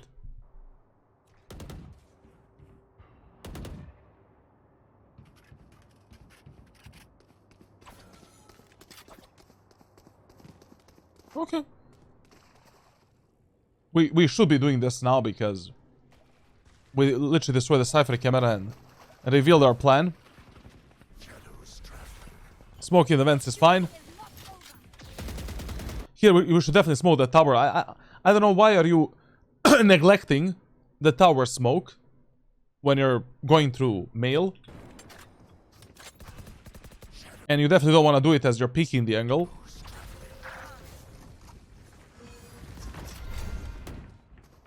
Listen, planting the spike is always your last priority in ranked solo queue. That is the last thing that comes when you have equal numbers and when you have equal economy or a better economy. Your number 1 priority should always be supporting your most aggressive teammates. We can plant this spike whenever. Literally whenever. We have like 40 seconds to plant this spike. If you have a Neon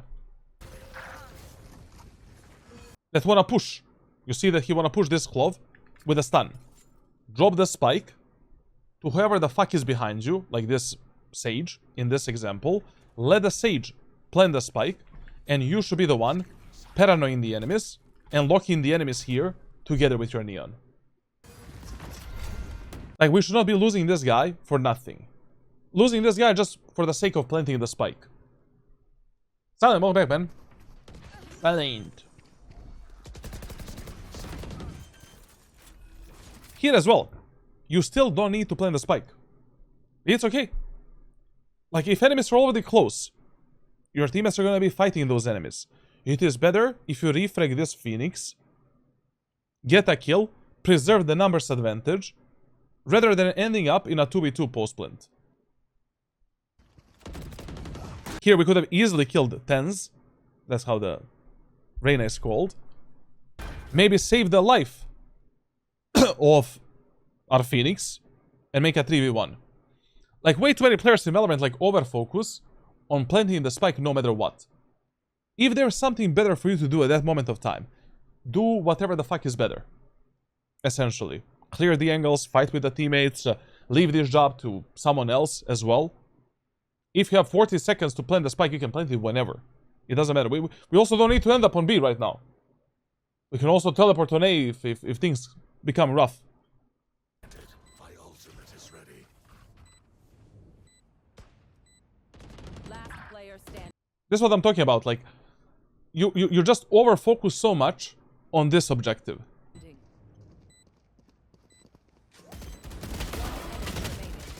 Yep.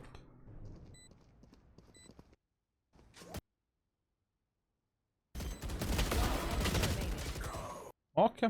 Okay.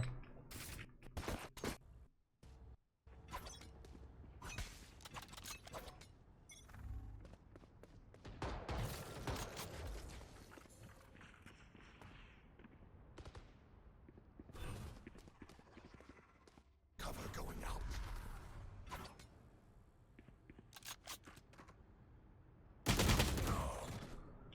That's a play that you should expect. Like, basically, if you see this type of deep sage wall from the enemy sage, like, the first thing you should do is you should jump to this angle.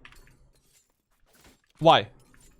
First of all, to apply the pressure onto the sage, because once you reveal the sage, she's probably not going to have the confidence to go for some kind of a play that she went for.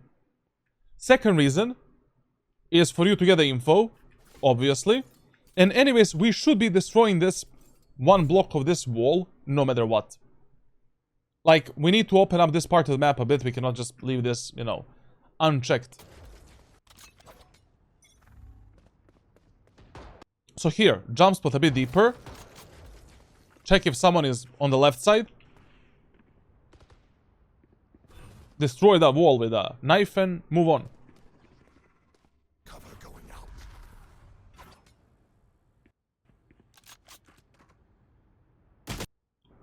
Good play by the stage, overall. Not bad.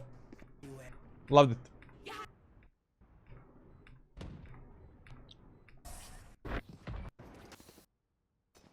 I swear to God, man, like, in these lobbies, if you just organize your teammates to play together as 5 and just do basic executes, you'll be finding far more success than this. Like, you know, defaulting can never be your first strategy that you do. Like, defaulting cannot be your default way of playing the map. Like, in ranked solo queue, when you're in between Iron 1 and Diamond 3. Defaulting you use as a strategy to counter something that enemies have been doing in the previous rounds. To counter the over-aggression, to counter the enemy sentinels, to make the enemies over-rotate, etc, etc. But you cannot start the match by, you know, let's default every round and let's pray to God that my teammates are going to be getting the picks that, fortunately enough, like in some of these rounds they were getting. Just look at this.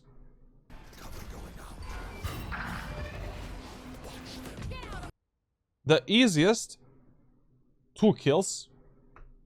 We already have a site. We can already plant the spike. That's it.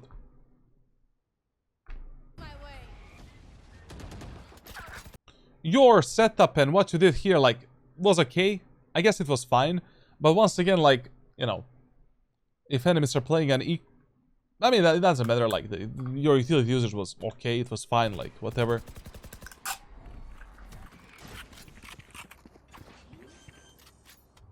Now, this post plant, you literally don't need any space for this. Once again, enemies have shit utility.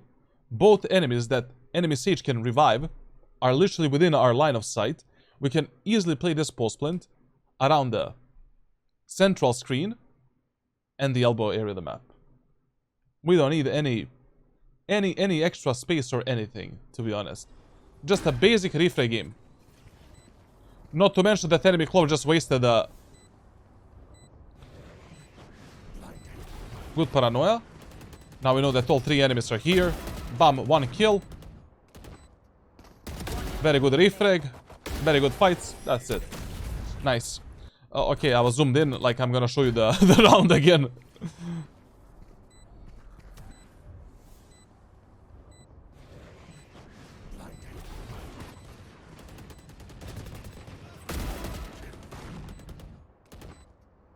Enemy remaining. Good stuff. This is why, like, you generally don't need to overcomplicate anti-eco rounds. Like, just expect the enemies are gonna play a bit closer to the smokes, clear the smokes properly, you know, like, don't get fucked by some kind of a shotgun, and pretty much that's it.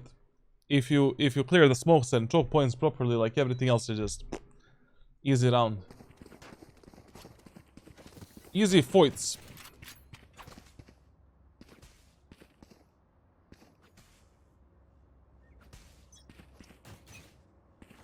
Listen, on split, I would always advise you, always, whenever you're going A or B, hold this angle, just a second, this angle, or this angle for the first 3 seconds, or while your teammates are executing this space. 2 or 3 seconds. Like, always be ready for the early dead zone peaks and for the early fights from the enemies. Those are very easy kills once you develop your reaction time to counter this shit. It's a good play, but a lot of the players overcommit to these fights and that's why they die. Cover going out. Okay. Here you should definitely be moving in. I mean, your Phoenix pretty much cleared everything for you on the site. We know that enemy Cypher is in the elbow. Like, you should be... Right now, what you should be doing is just dropping the spike to your teammates, teleporting into this corner, and from this corner, taking the space with the Phoenix ultimate.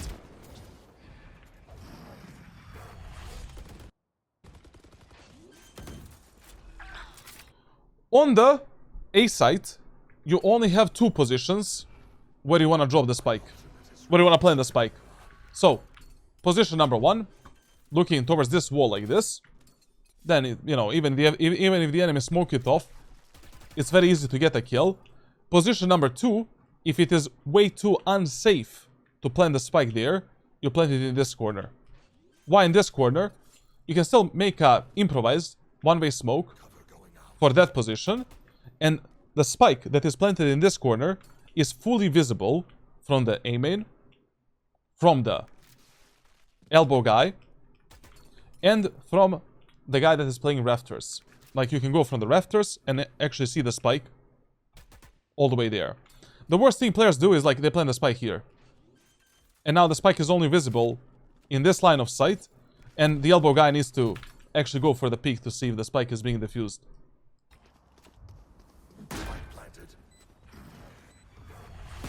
Once again, I just genuinely don't know, like, what we're doing with these teleports. Like, if you already wanted to play with someone here, just look at the map, minimap, and tell me, like, you know, who should you play with?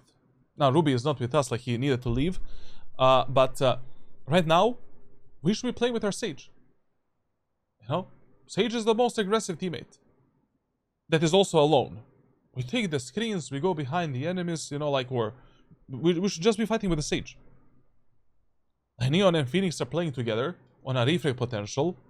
Sage is alone. I don't fucking know what's happening in the screens and in the CT area of the map. If the Sage dies, then we are in a lot of problems. And also, like, whenever you're teleporting here, always TP deep towards the left side. Like, you always want to hit this teleport. There's not any other position where you teleport on top of the rafters. Like, you either TP here or nowhere. Just a second, like, I just noticed, like, what happened with my green screen, bro? Like, is it the right side? Yeah, it's the right side.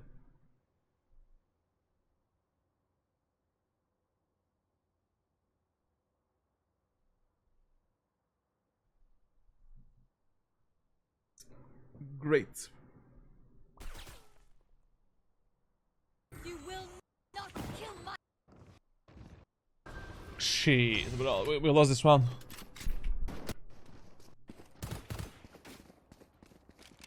It's been like this from the yesterday stream and nobody told me. Okay. Like, this is the round where players start to overcomplicate. You know, like, what's very important in ranked solo queue is that you are self-critical and you always analyze, like, why are you losing the rounds? Like, you don't need to analyze too deep. You don't need to go to some extreme extents. But you should be asking yourself, like, you know, why did I lose this round? Was the execute the problem? Was the post plan the problem?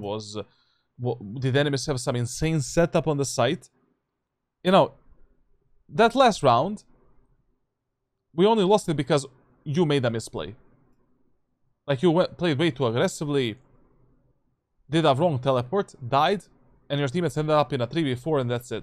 Like, we lost the post plant that was very easy to close out. If that is the problem, I'm in push A again. First of all, it's gonna be more unpredictable for the enemy team. Second of all, if the execute was not the problem, no reason to change anything. Like in ranked solo queue, it is much harder fixing the executes rather than post plants. If you can always end up on the site with a spike planted, I would rather try to fix my executes than fix how the fuck do I get the spike on the site.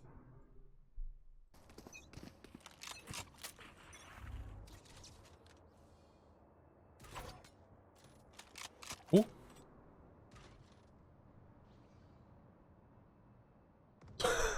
Well, we definitely got a bit lucky here. If you can call your teammates dying lucky. You're definitely giving your teammates way too much power. Like, I know we're playing in Europe. I know that European players are usually dented. Like, they don't speak too much and they don't respond to comms very well. But at least on a macro level, you should be trying to navigate your teammates based on team comms, based on what works, what doesn't work, and what we should be doing. What actually makes more sense to be done at that moment of time. Like, basically, if you don't try communicating with your teammates and telling them what to do,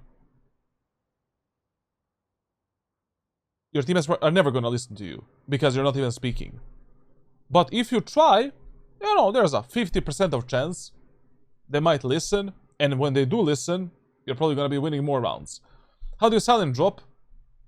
Basically, like this. You hold the shift, you drop down, and at the last moment of time, you press the E button.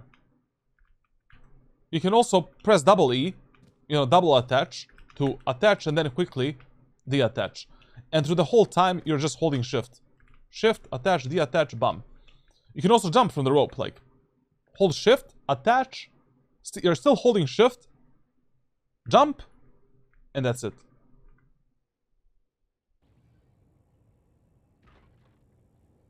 This is how you don't use the ropes. Like, you don't use the ropes like this.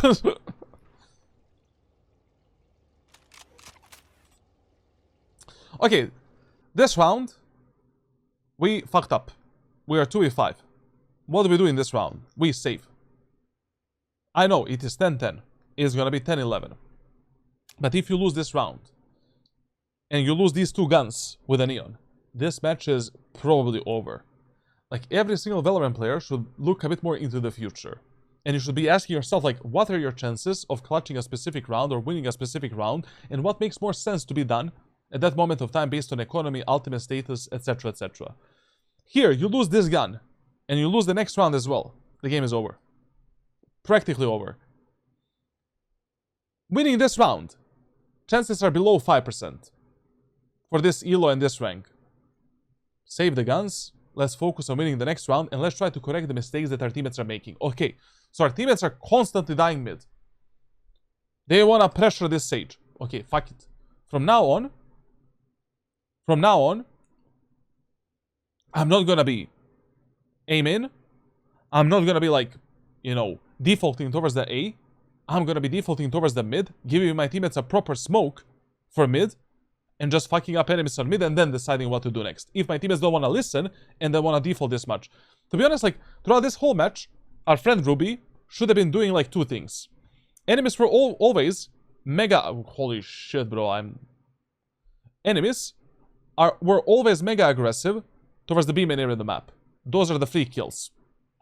Enemies were always pressuring the mid. And our teammates were always on mid. We play with the teammates on mid. Let's fuck up enemies on mid and then decide what to do next. Let's drop this smoke. Let's take the vent.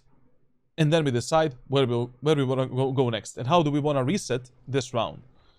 Don't get me wrong. There's still a chance for them to win this round. You know, I would try to get 1 or 2 picks and then decide what I want to do. If we get 1 or 2 picks in the next like 10 to 20 seconds, I would try to win the round. If we don't get any picks, fuck it. Save the weapons and just move on to the next one. Interesting paranoia, not gonna lie. Okay. Okay. Now, I would probably try to do something. Especially that he got the info about the Sage right now. When you hear a Sage wall, that motherfucker is on top of the wall like 9 out of 10 times. Clear it, try to get a kill. Ooh, what the fuck happened right now?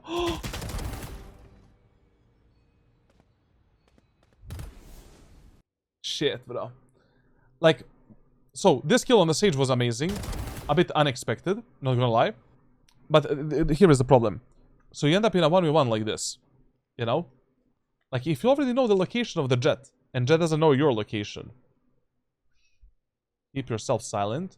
Maybe use some fake shrouded steps to additionally fuck up this Jet. This is your kill. This is a free pick for you. Like, the guy is stuck there. He cannot move from this position. There's a wall. One enemy remaining. Probably, I would have also teleported on an A site. I'm not gonna lie. Because enemies got the info that Spike is mid long time ago. And this is a good decision. Like, this is a good gamble.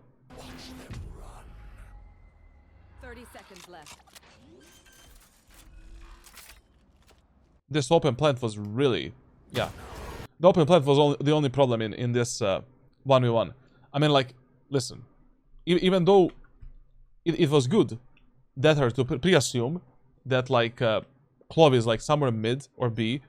Brother, if I'm in a 1v1 when I don't have the info about the last enemy, I need to plant the Spike in some kind of a corner around some cover. And anyways, you're not gonna be able to play from the site.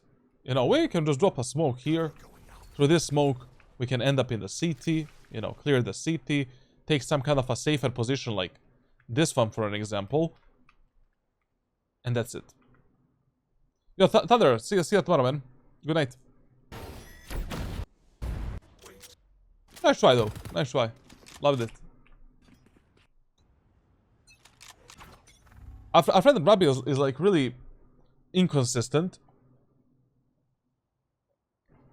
Mechanically, man. Like, we need to make some kind of a good aim training routine for him.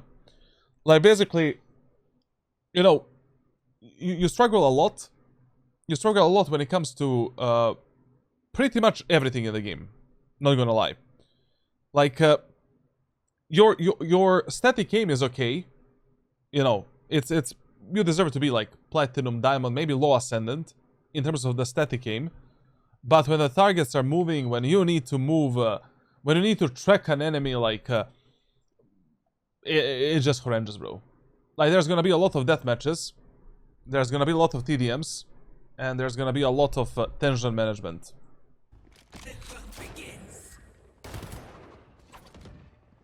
I just think it's much easier getting that kill if you just hold this angle, and you learn how to do it. Like, you need to practice developing a reaction time to kill a guy that is peeking you here. Because this should be a free kill for you. Free kill. Why? Because players are over-committing to this peek. Like the enemy Jet did. They're not doing what I'm teaching players to do, which is basically a dead zone. Like, they're just literally peeking, stopping, and committing to the fight. Easiest kills ever.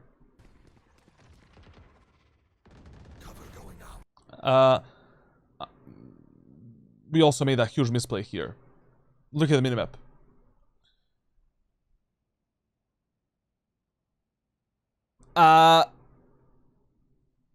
When you're doing some kind of a split, you always want to play with your teammates on mid.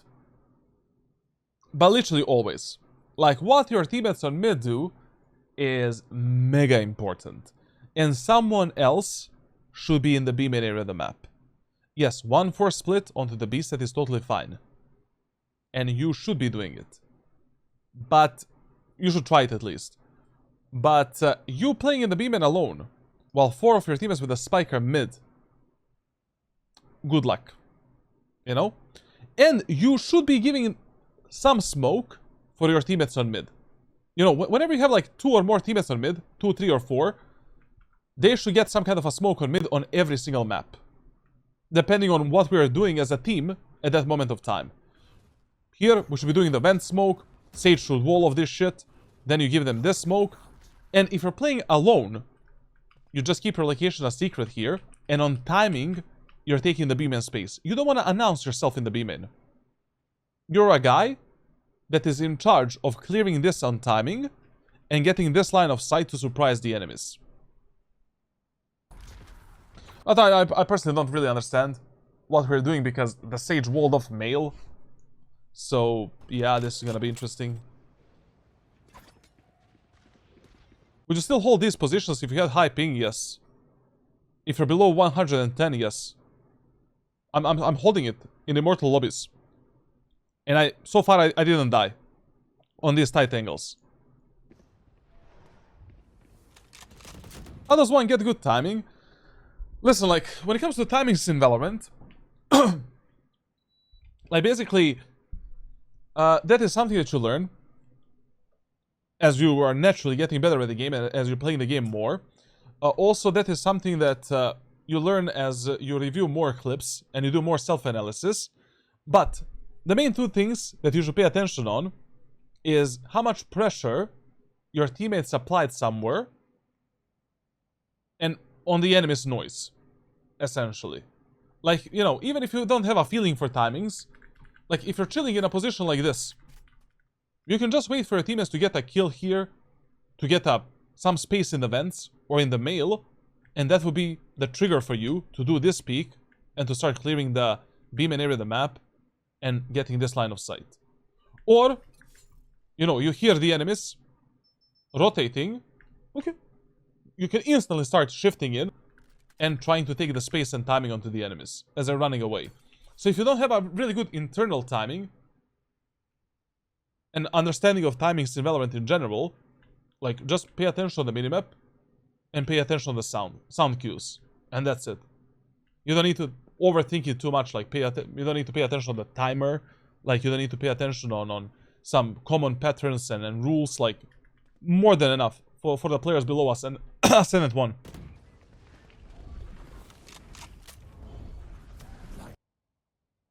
I mean, we really didn't need to do a paranoia here. You know, if you have shrouded steps to cross some area of the map, you should always cross that area of the map with the shrouded steps. And just do that. Spike down. I mean, this paranoia is really useful, you know, like when you need to take some space and fight the enemies. I have the spike.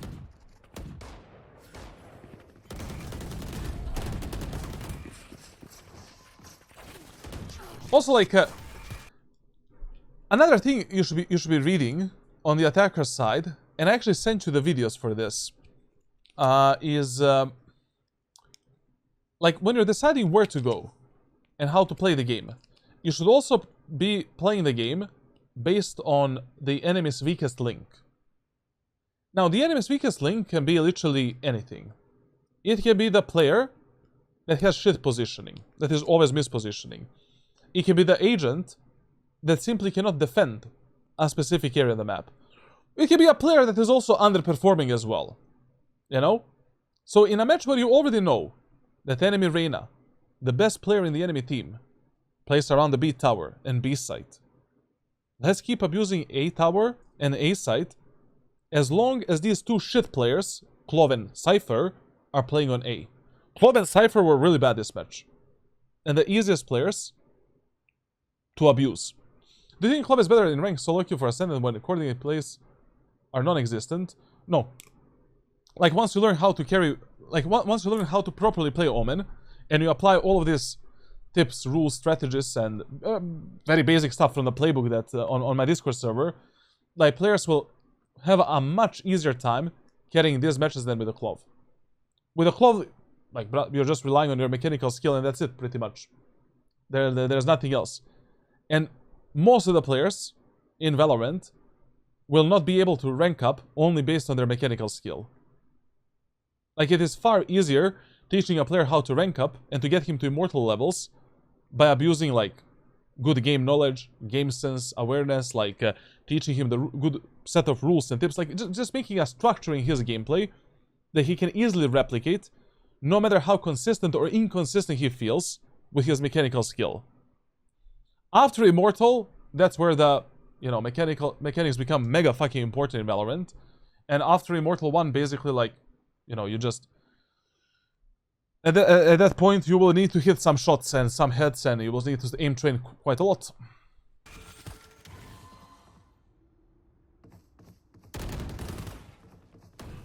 Cover going out. Your duty is not over. One enemy remaining. Okay, now is the time to go onto the bomb site and plant the spike. You know, I love how in the previous rounds, you know, when he should be fighting with his teammates, he was planting the spike.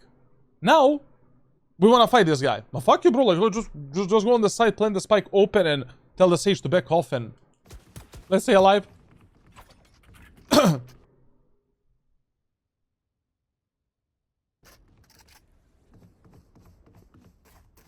I mean, ending up on B would have been a much better idea. You know, if the Sentinel is alive, and you know exactly where that Sentinel put his setup, do you really wanna end up on site where the enemy Sentinel setup is at that moment of time? Because now this Cypher has the info that you cannot be here, you cannot be here, he also has a camera. I mean, you can gamble that he pulled his setup away, but that's too much of a gamble.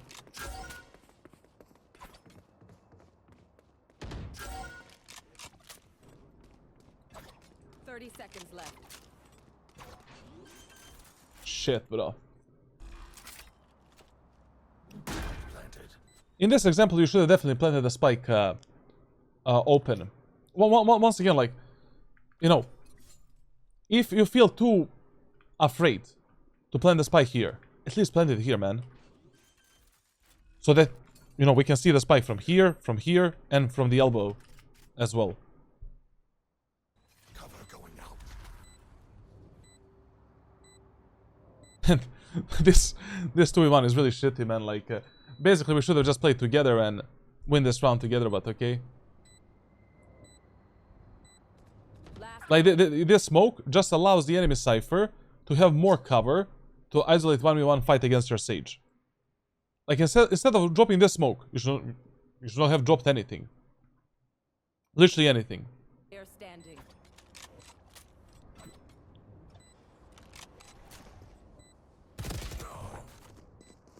Yeah.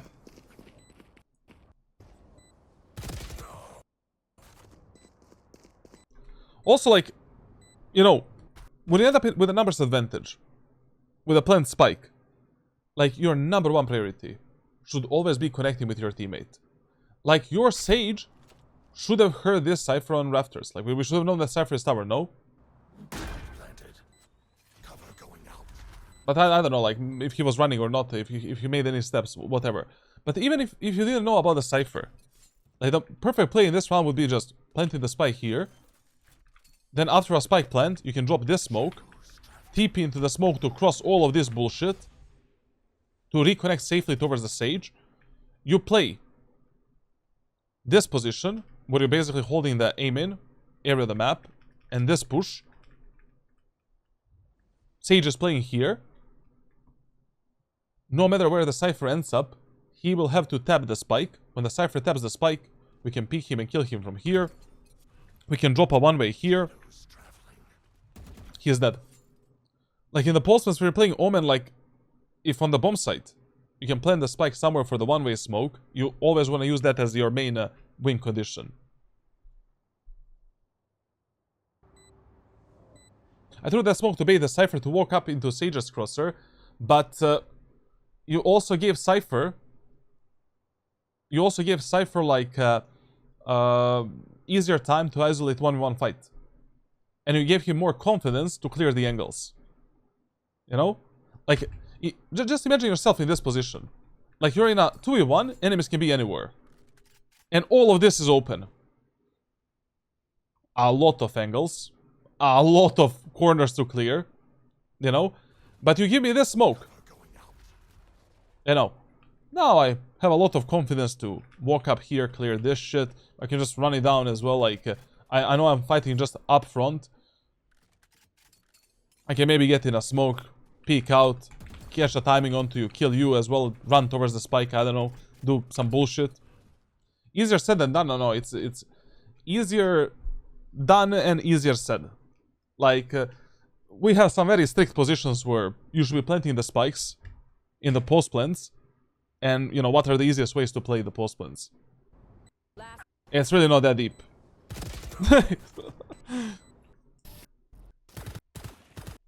And also, like, you know, here where you ended up in a 1v1. Like, what you should be doing with Omen, when you know the exact enemy location and position, you can win this round without even touching any gunfights with this Cypher. Play with his mind. You know, like, play on the timer. This Cypher drop down. He's obviously gonna clear the elbow and peek you in the elbow. Run back. You know, we can maybe drop a one-way up here. Maybe you can TP into the one-way or fake the teleport into the one-way. Now you can play from this position, try to get the info, try to fuck up the Cypher, you know. Maybe use the fake Shrouded Steps to reveal him and get the info about him. Maybe he's gonna think that you're up in there, like... Always try to outplay the enemy somehow when you're playing Omen. You don't need to force a 1v1s. Even though, to be honest, like, this should have been your kill. Not gonna lie. Like, this is a very easy frag to take. But as I said, like, when the enemies are even slightly moving, or when you are slightly moving, like, your timing to stop and shoot is just non-existent, man. You waste a lot of the bullets. You know, a lot of the early bullets go left, right, you know. We need to work on that. To be absolutely honest, like, right now, this match should be 12-10 in your favor. Not the other way around. And yeah, like, this is also a very good adaptation. Like, listen.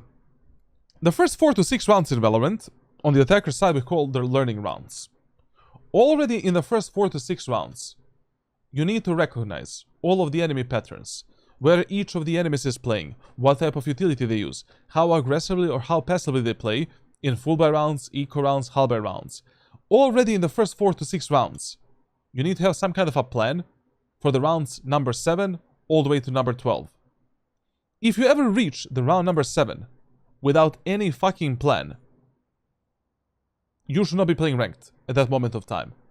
Because you're autopiloting and you're not focused. Players below us, especially below Ascendant 1, are way too repetitive, way too stupid. Abuse the same setup, same positioning, 24/7. Like, here for an example, if you already want to do something different, Fireman push on the B side would be amazing. Because you know that Cypher is constantly anchoring A side, Sage is constantly on mid, and yeah, Tenz is on B, you know, the Reyna and the Jet. But Reyna and Jet, what the fuck they can do, you know, to stop your push? Nothing. We have Phoenix, Neon, Omen, Fade, Sage utility. The only thing they can do is kill you. You know? But I would gamble on that. Fuck it. You know, we have tons of utility to push them back and to stop them. And also, like, this is how you should never play in ranked solo queue. Or at least, try to never allow your teammates to play like this. Way too much defaulting. For no reason. Like, every round where we did some kind of a 5-minute push, that was the easiest round of your life. But we did it only 3 times. And we won all 3 of these rounds.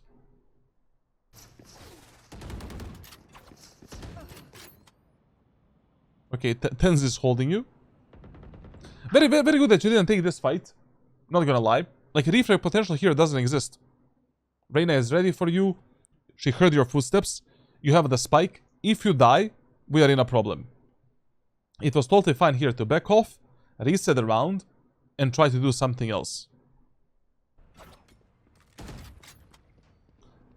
But now that you heard these footsteps, and you know that only Jet and Sage and Reyna are playing on the B side, this is the time where you can flank, lurk, and try to take more space.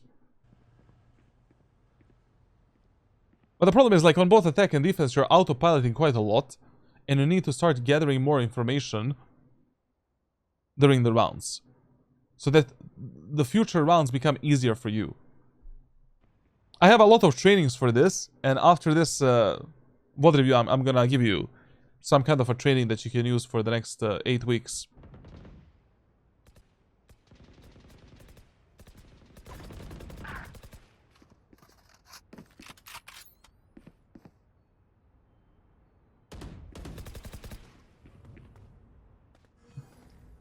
Okay, this is a very common sequence that you're gonna play in Valorant. You trade some numbers with the enemies.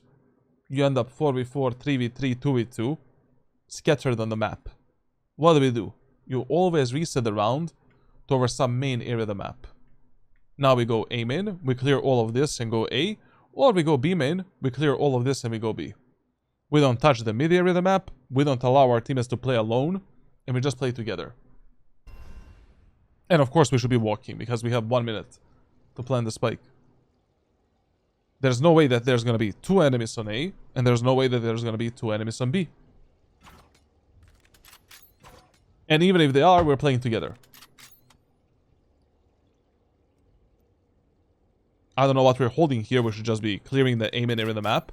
Whenever you rotate from mid towards the A main, always clear at least this cubby right here, you know. It takes 1 millisecond to do this. Then go. Very good, very nice. Now we go. This match actually embarrassing me. I play so shit. It doesn't matter, bro. Like, literally, the whole point of coaching and VOD reviews is for you to learn the game. Like, there's nobody that can judge you, man. Like, literally, 99% of this community is below Immortal. Who the fuck can judge you, you know, and then, 30 seconds left. you know, like, judging a player because he's bad is like, same as a fat guy goes into the gym. You know? Whoever is making fun of the fat guy is mentally disabled. Like, you lose every credit for me. Literally every credit for me. Like, I don't look at you as a human anymore. You are mentally disabled. You should be in some kind of an institution. For laughing at someone that want to get better. Here, like, you're definitely taking a lot of time. Like, literally, brother, you know, you're giving more time for the enemies to think. As soon as you end up in a 2v2, knife in the hands, we're clearing the site, ending up on the bomb site with a fade, trying to plant the spike ASAP. Before the enemies realize what we're doing. Cover going out. Cover going out. Okay. One enemy remaining. I just don't know how Sage didn't see her fade.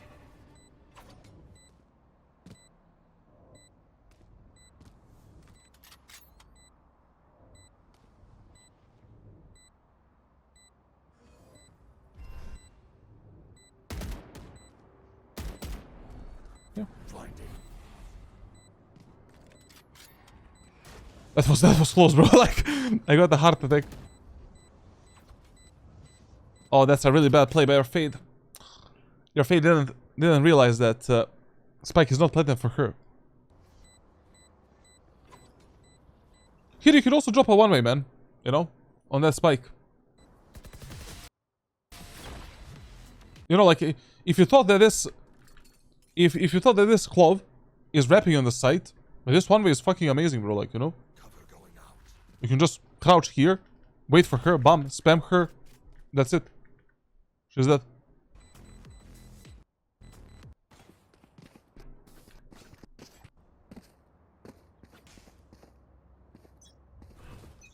Let's buy him time. Cover going out. Cover going out.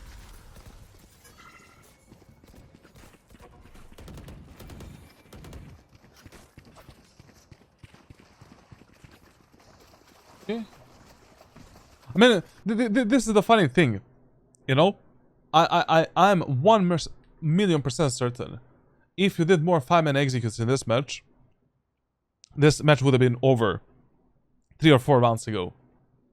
You just need to manage your teammates a bit. Like, on the attacker side, like, you know, how should you be IGLing in ranked solo queue? Mainly on a macro level. Like, just telling your teammates, hey guys, let's do a 1-4 split on B. 5-man push A. 5-man push B. Let's do a slow push on B. Together as 5. Let's default. You don't need to go too deep. Like, your comms should be 2 to 3 sentences maximum, and even an Iron player should understand what you're talking about at that moment of time. On a micro level, you mainly need to correct your controllers, because bad smokes can fuck you up quite a lot, and you should be telling your controllers like what to change and how to play. Like in that Haven match, for an example, I just don't know what type of a Viper setup Viper should do on fucking Haven, because I generally hate like double controller setups, and I never coach Viper players like ever in my life except on Breeze and Icebox. But you need to do that. Like if you have Omen, Clove, any other controller in the team, you need to tell them like, hey man, I need this smoke setup at that moment of time. And that's pretty much it. Like here, you get these 2 kills on the Sage and Reyna. Brother, we should be... Pistachio won the round for us. You kill 2 enemies in one area of the map. But, brother, you know, like... What are the chances that 5 enemies are playing A in this round? Especially when we know that Clove is mainly the mid player, and Jet played B side every round. They kept running mid without talking or listening. Okay, that gives me a lot of context for this VOD review. So, in ranked solo queue, there is 2 ways how you play that. If you have 2 or more teammates on mid, you always play with your teammates on mid, because they have the highest chances of dying and making some kind of a mistake. Especially on a map such as Split, where the mid control is anyways mega important. The only time when you don't play with these teammates on mid is if you think that you can get some insane timing in main areas of the map to fuck up the enemy's aggression, or to surprise the enemies and open the space alone. So in that case, most of these rounds you should have played around the mid. And even if your teammates don't listen, but you have 2 more teammates on mid, you should be giving them some kind of a smoke for mid. Either male or vents.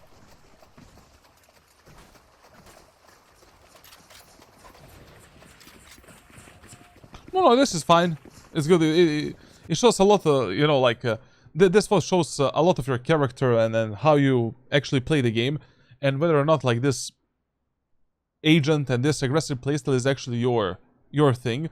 The problem with Omen and you is that you're not taking too much risks. Like, you're playing Omen in the same way you would play Clove, for an example. Literally, like, this is the Clove gameplay that I'm watching, and not the Omen. Like, you need to experiment a bit more. You need to be willing to fail a bit more with all of the aggressive setups, aggressive plays from the playbook and everything, and try to learn that side of the Omen a bit. Because if you continue playing Omen like this, you will never become a better Omen player, and you will definitely not rank up. Like, you can play Clove like this, you can play Brimstone like this, but Omen, way too boring.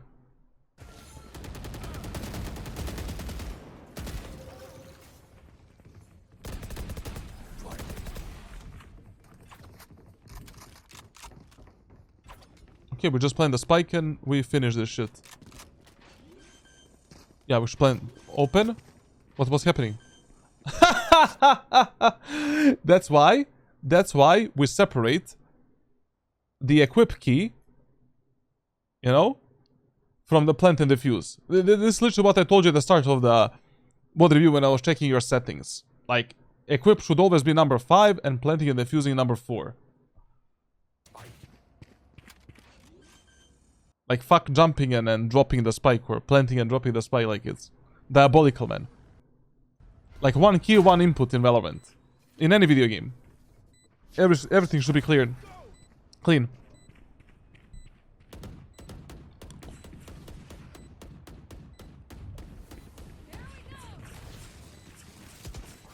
One enemy remaining. Okay. Okay. Now, there's only one tip for overtimes. You wanna do, and you wanna gamble, based on what worked the most in the regular part of the match. So, on a defender side, this first overtime, we should be playing more around the mid, and playing fast rotations between A side and B side, mainly trying to fuck up the enemies in the mid area of the map, because, you know, how the enemies played on attack is they were playing heavy towards mid and B, and literally on A they only had this motherfucking Cypher that was playing alone. So in this round, we can just lock in mid from the vents, play more towards the B side, be ready to support our teammates on both mid and B. We can maybe hold this angle, try to get a kill there, then the Sage walls, then we can cross, play towards the B tower with the Sage and the rest of the team, and that's it. Or we can go, finally, for some kind of a dead zone, or aggressive peek in the B main, trying to get a kill here, and then resetting towards mid, or depending on the info that we get. On the attacker side, I would just either do a 5-man push on A, or a 5-man push on B. And I think both would work quite well. So this is just stupid based on the info that you got in the regular part of the match. Good smoke setup though, if nothing else. I love the enemy smoke setup. Like I didn't see this in a long time. Like they're smoking this and this row. Cover going out.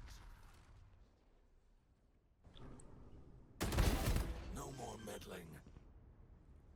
Yeah, like the only mistake you made in this round is like, you know, in overtimes you need to be pitch perfect with your positioning, and there is no way to play overtimes perfectly if you autopiloted on attack and defense in a regular part of the match, because you're not gonna have an idea like what you should actually be doing to counter the enemies. Like, Last players. what do we do on attack?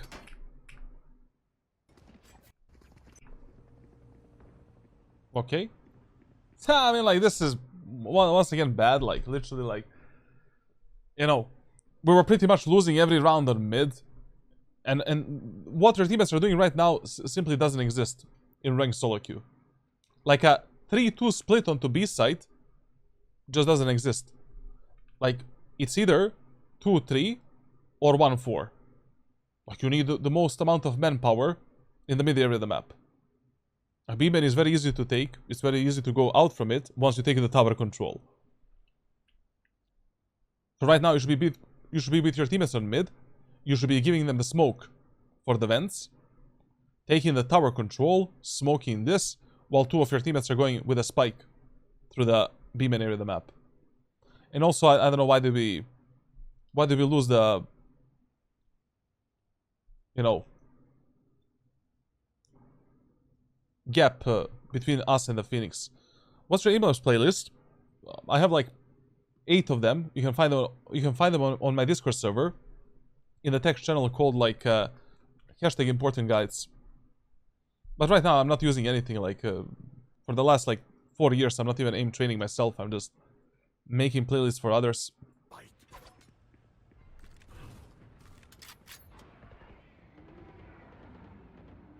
Oh, sorry. I know we resumed. Yeah, this was a horrific way to play the overtime based on the previous round's info, man. Okay. So, generally speaking, you know, if I had to put this in a notepad,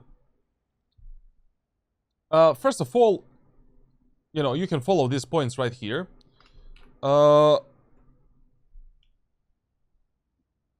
Your positioning can be a lot better. General positioning, to be honest. Then another focus of ours should be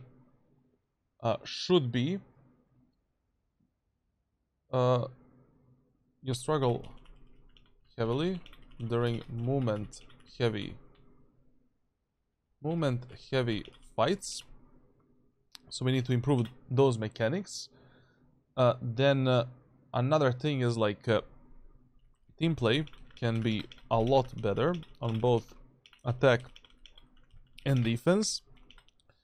Very limited game knowledge. You need to dive into private coaching videos and playbook. Then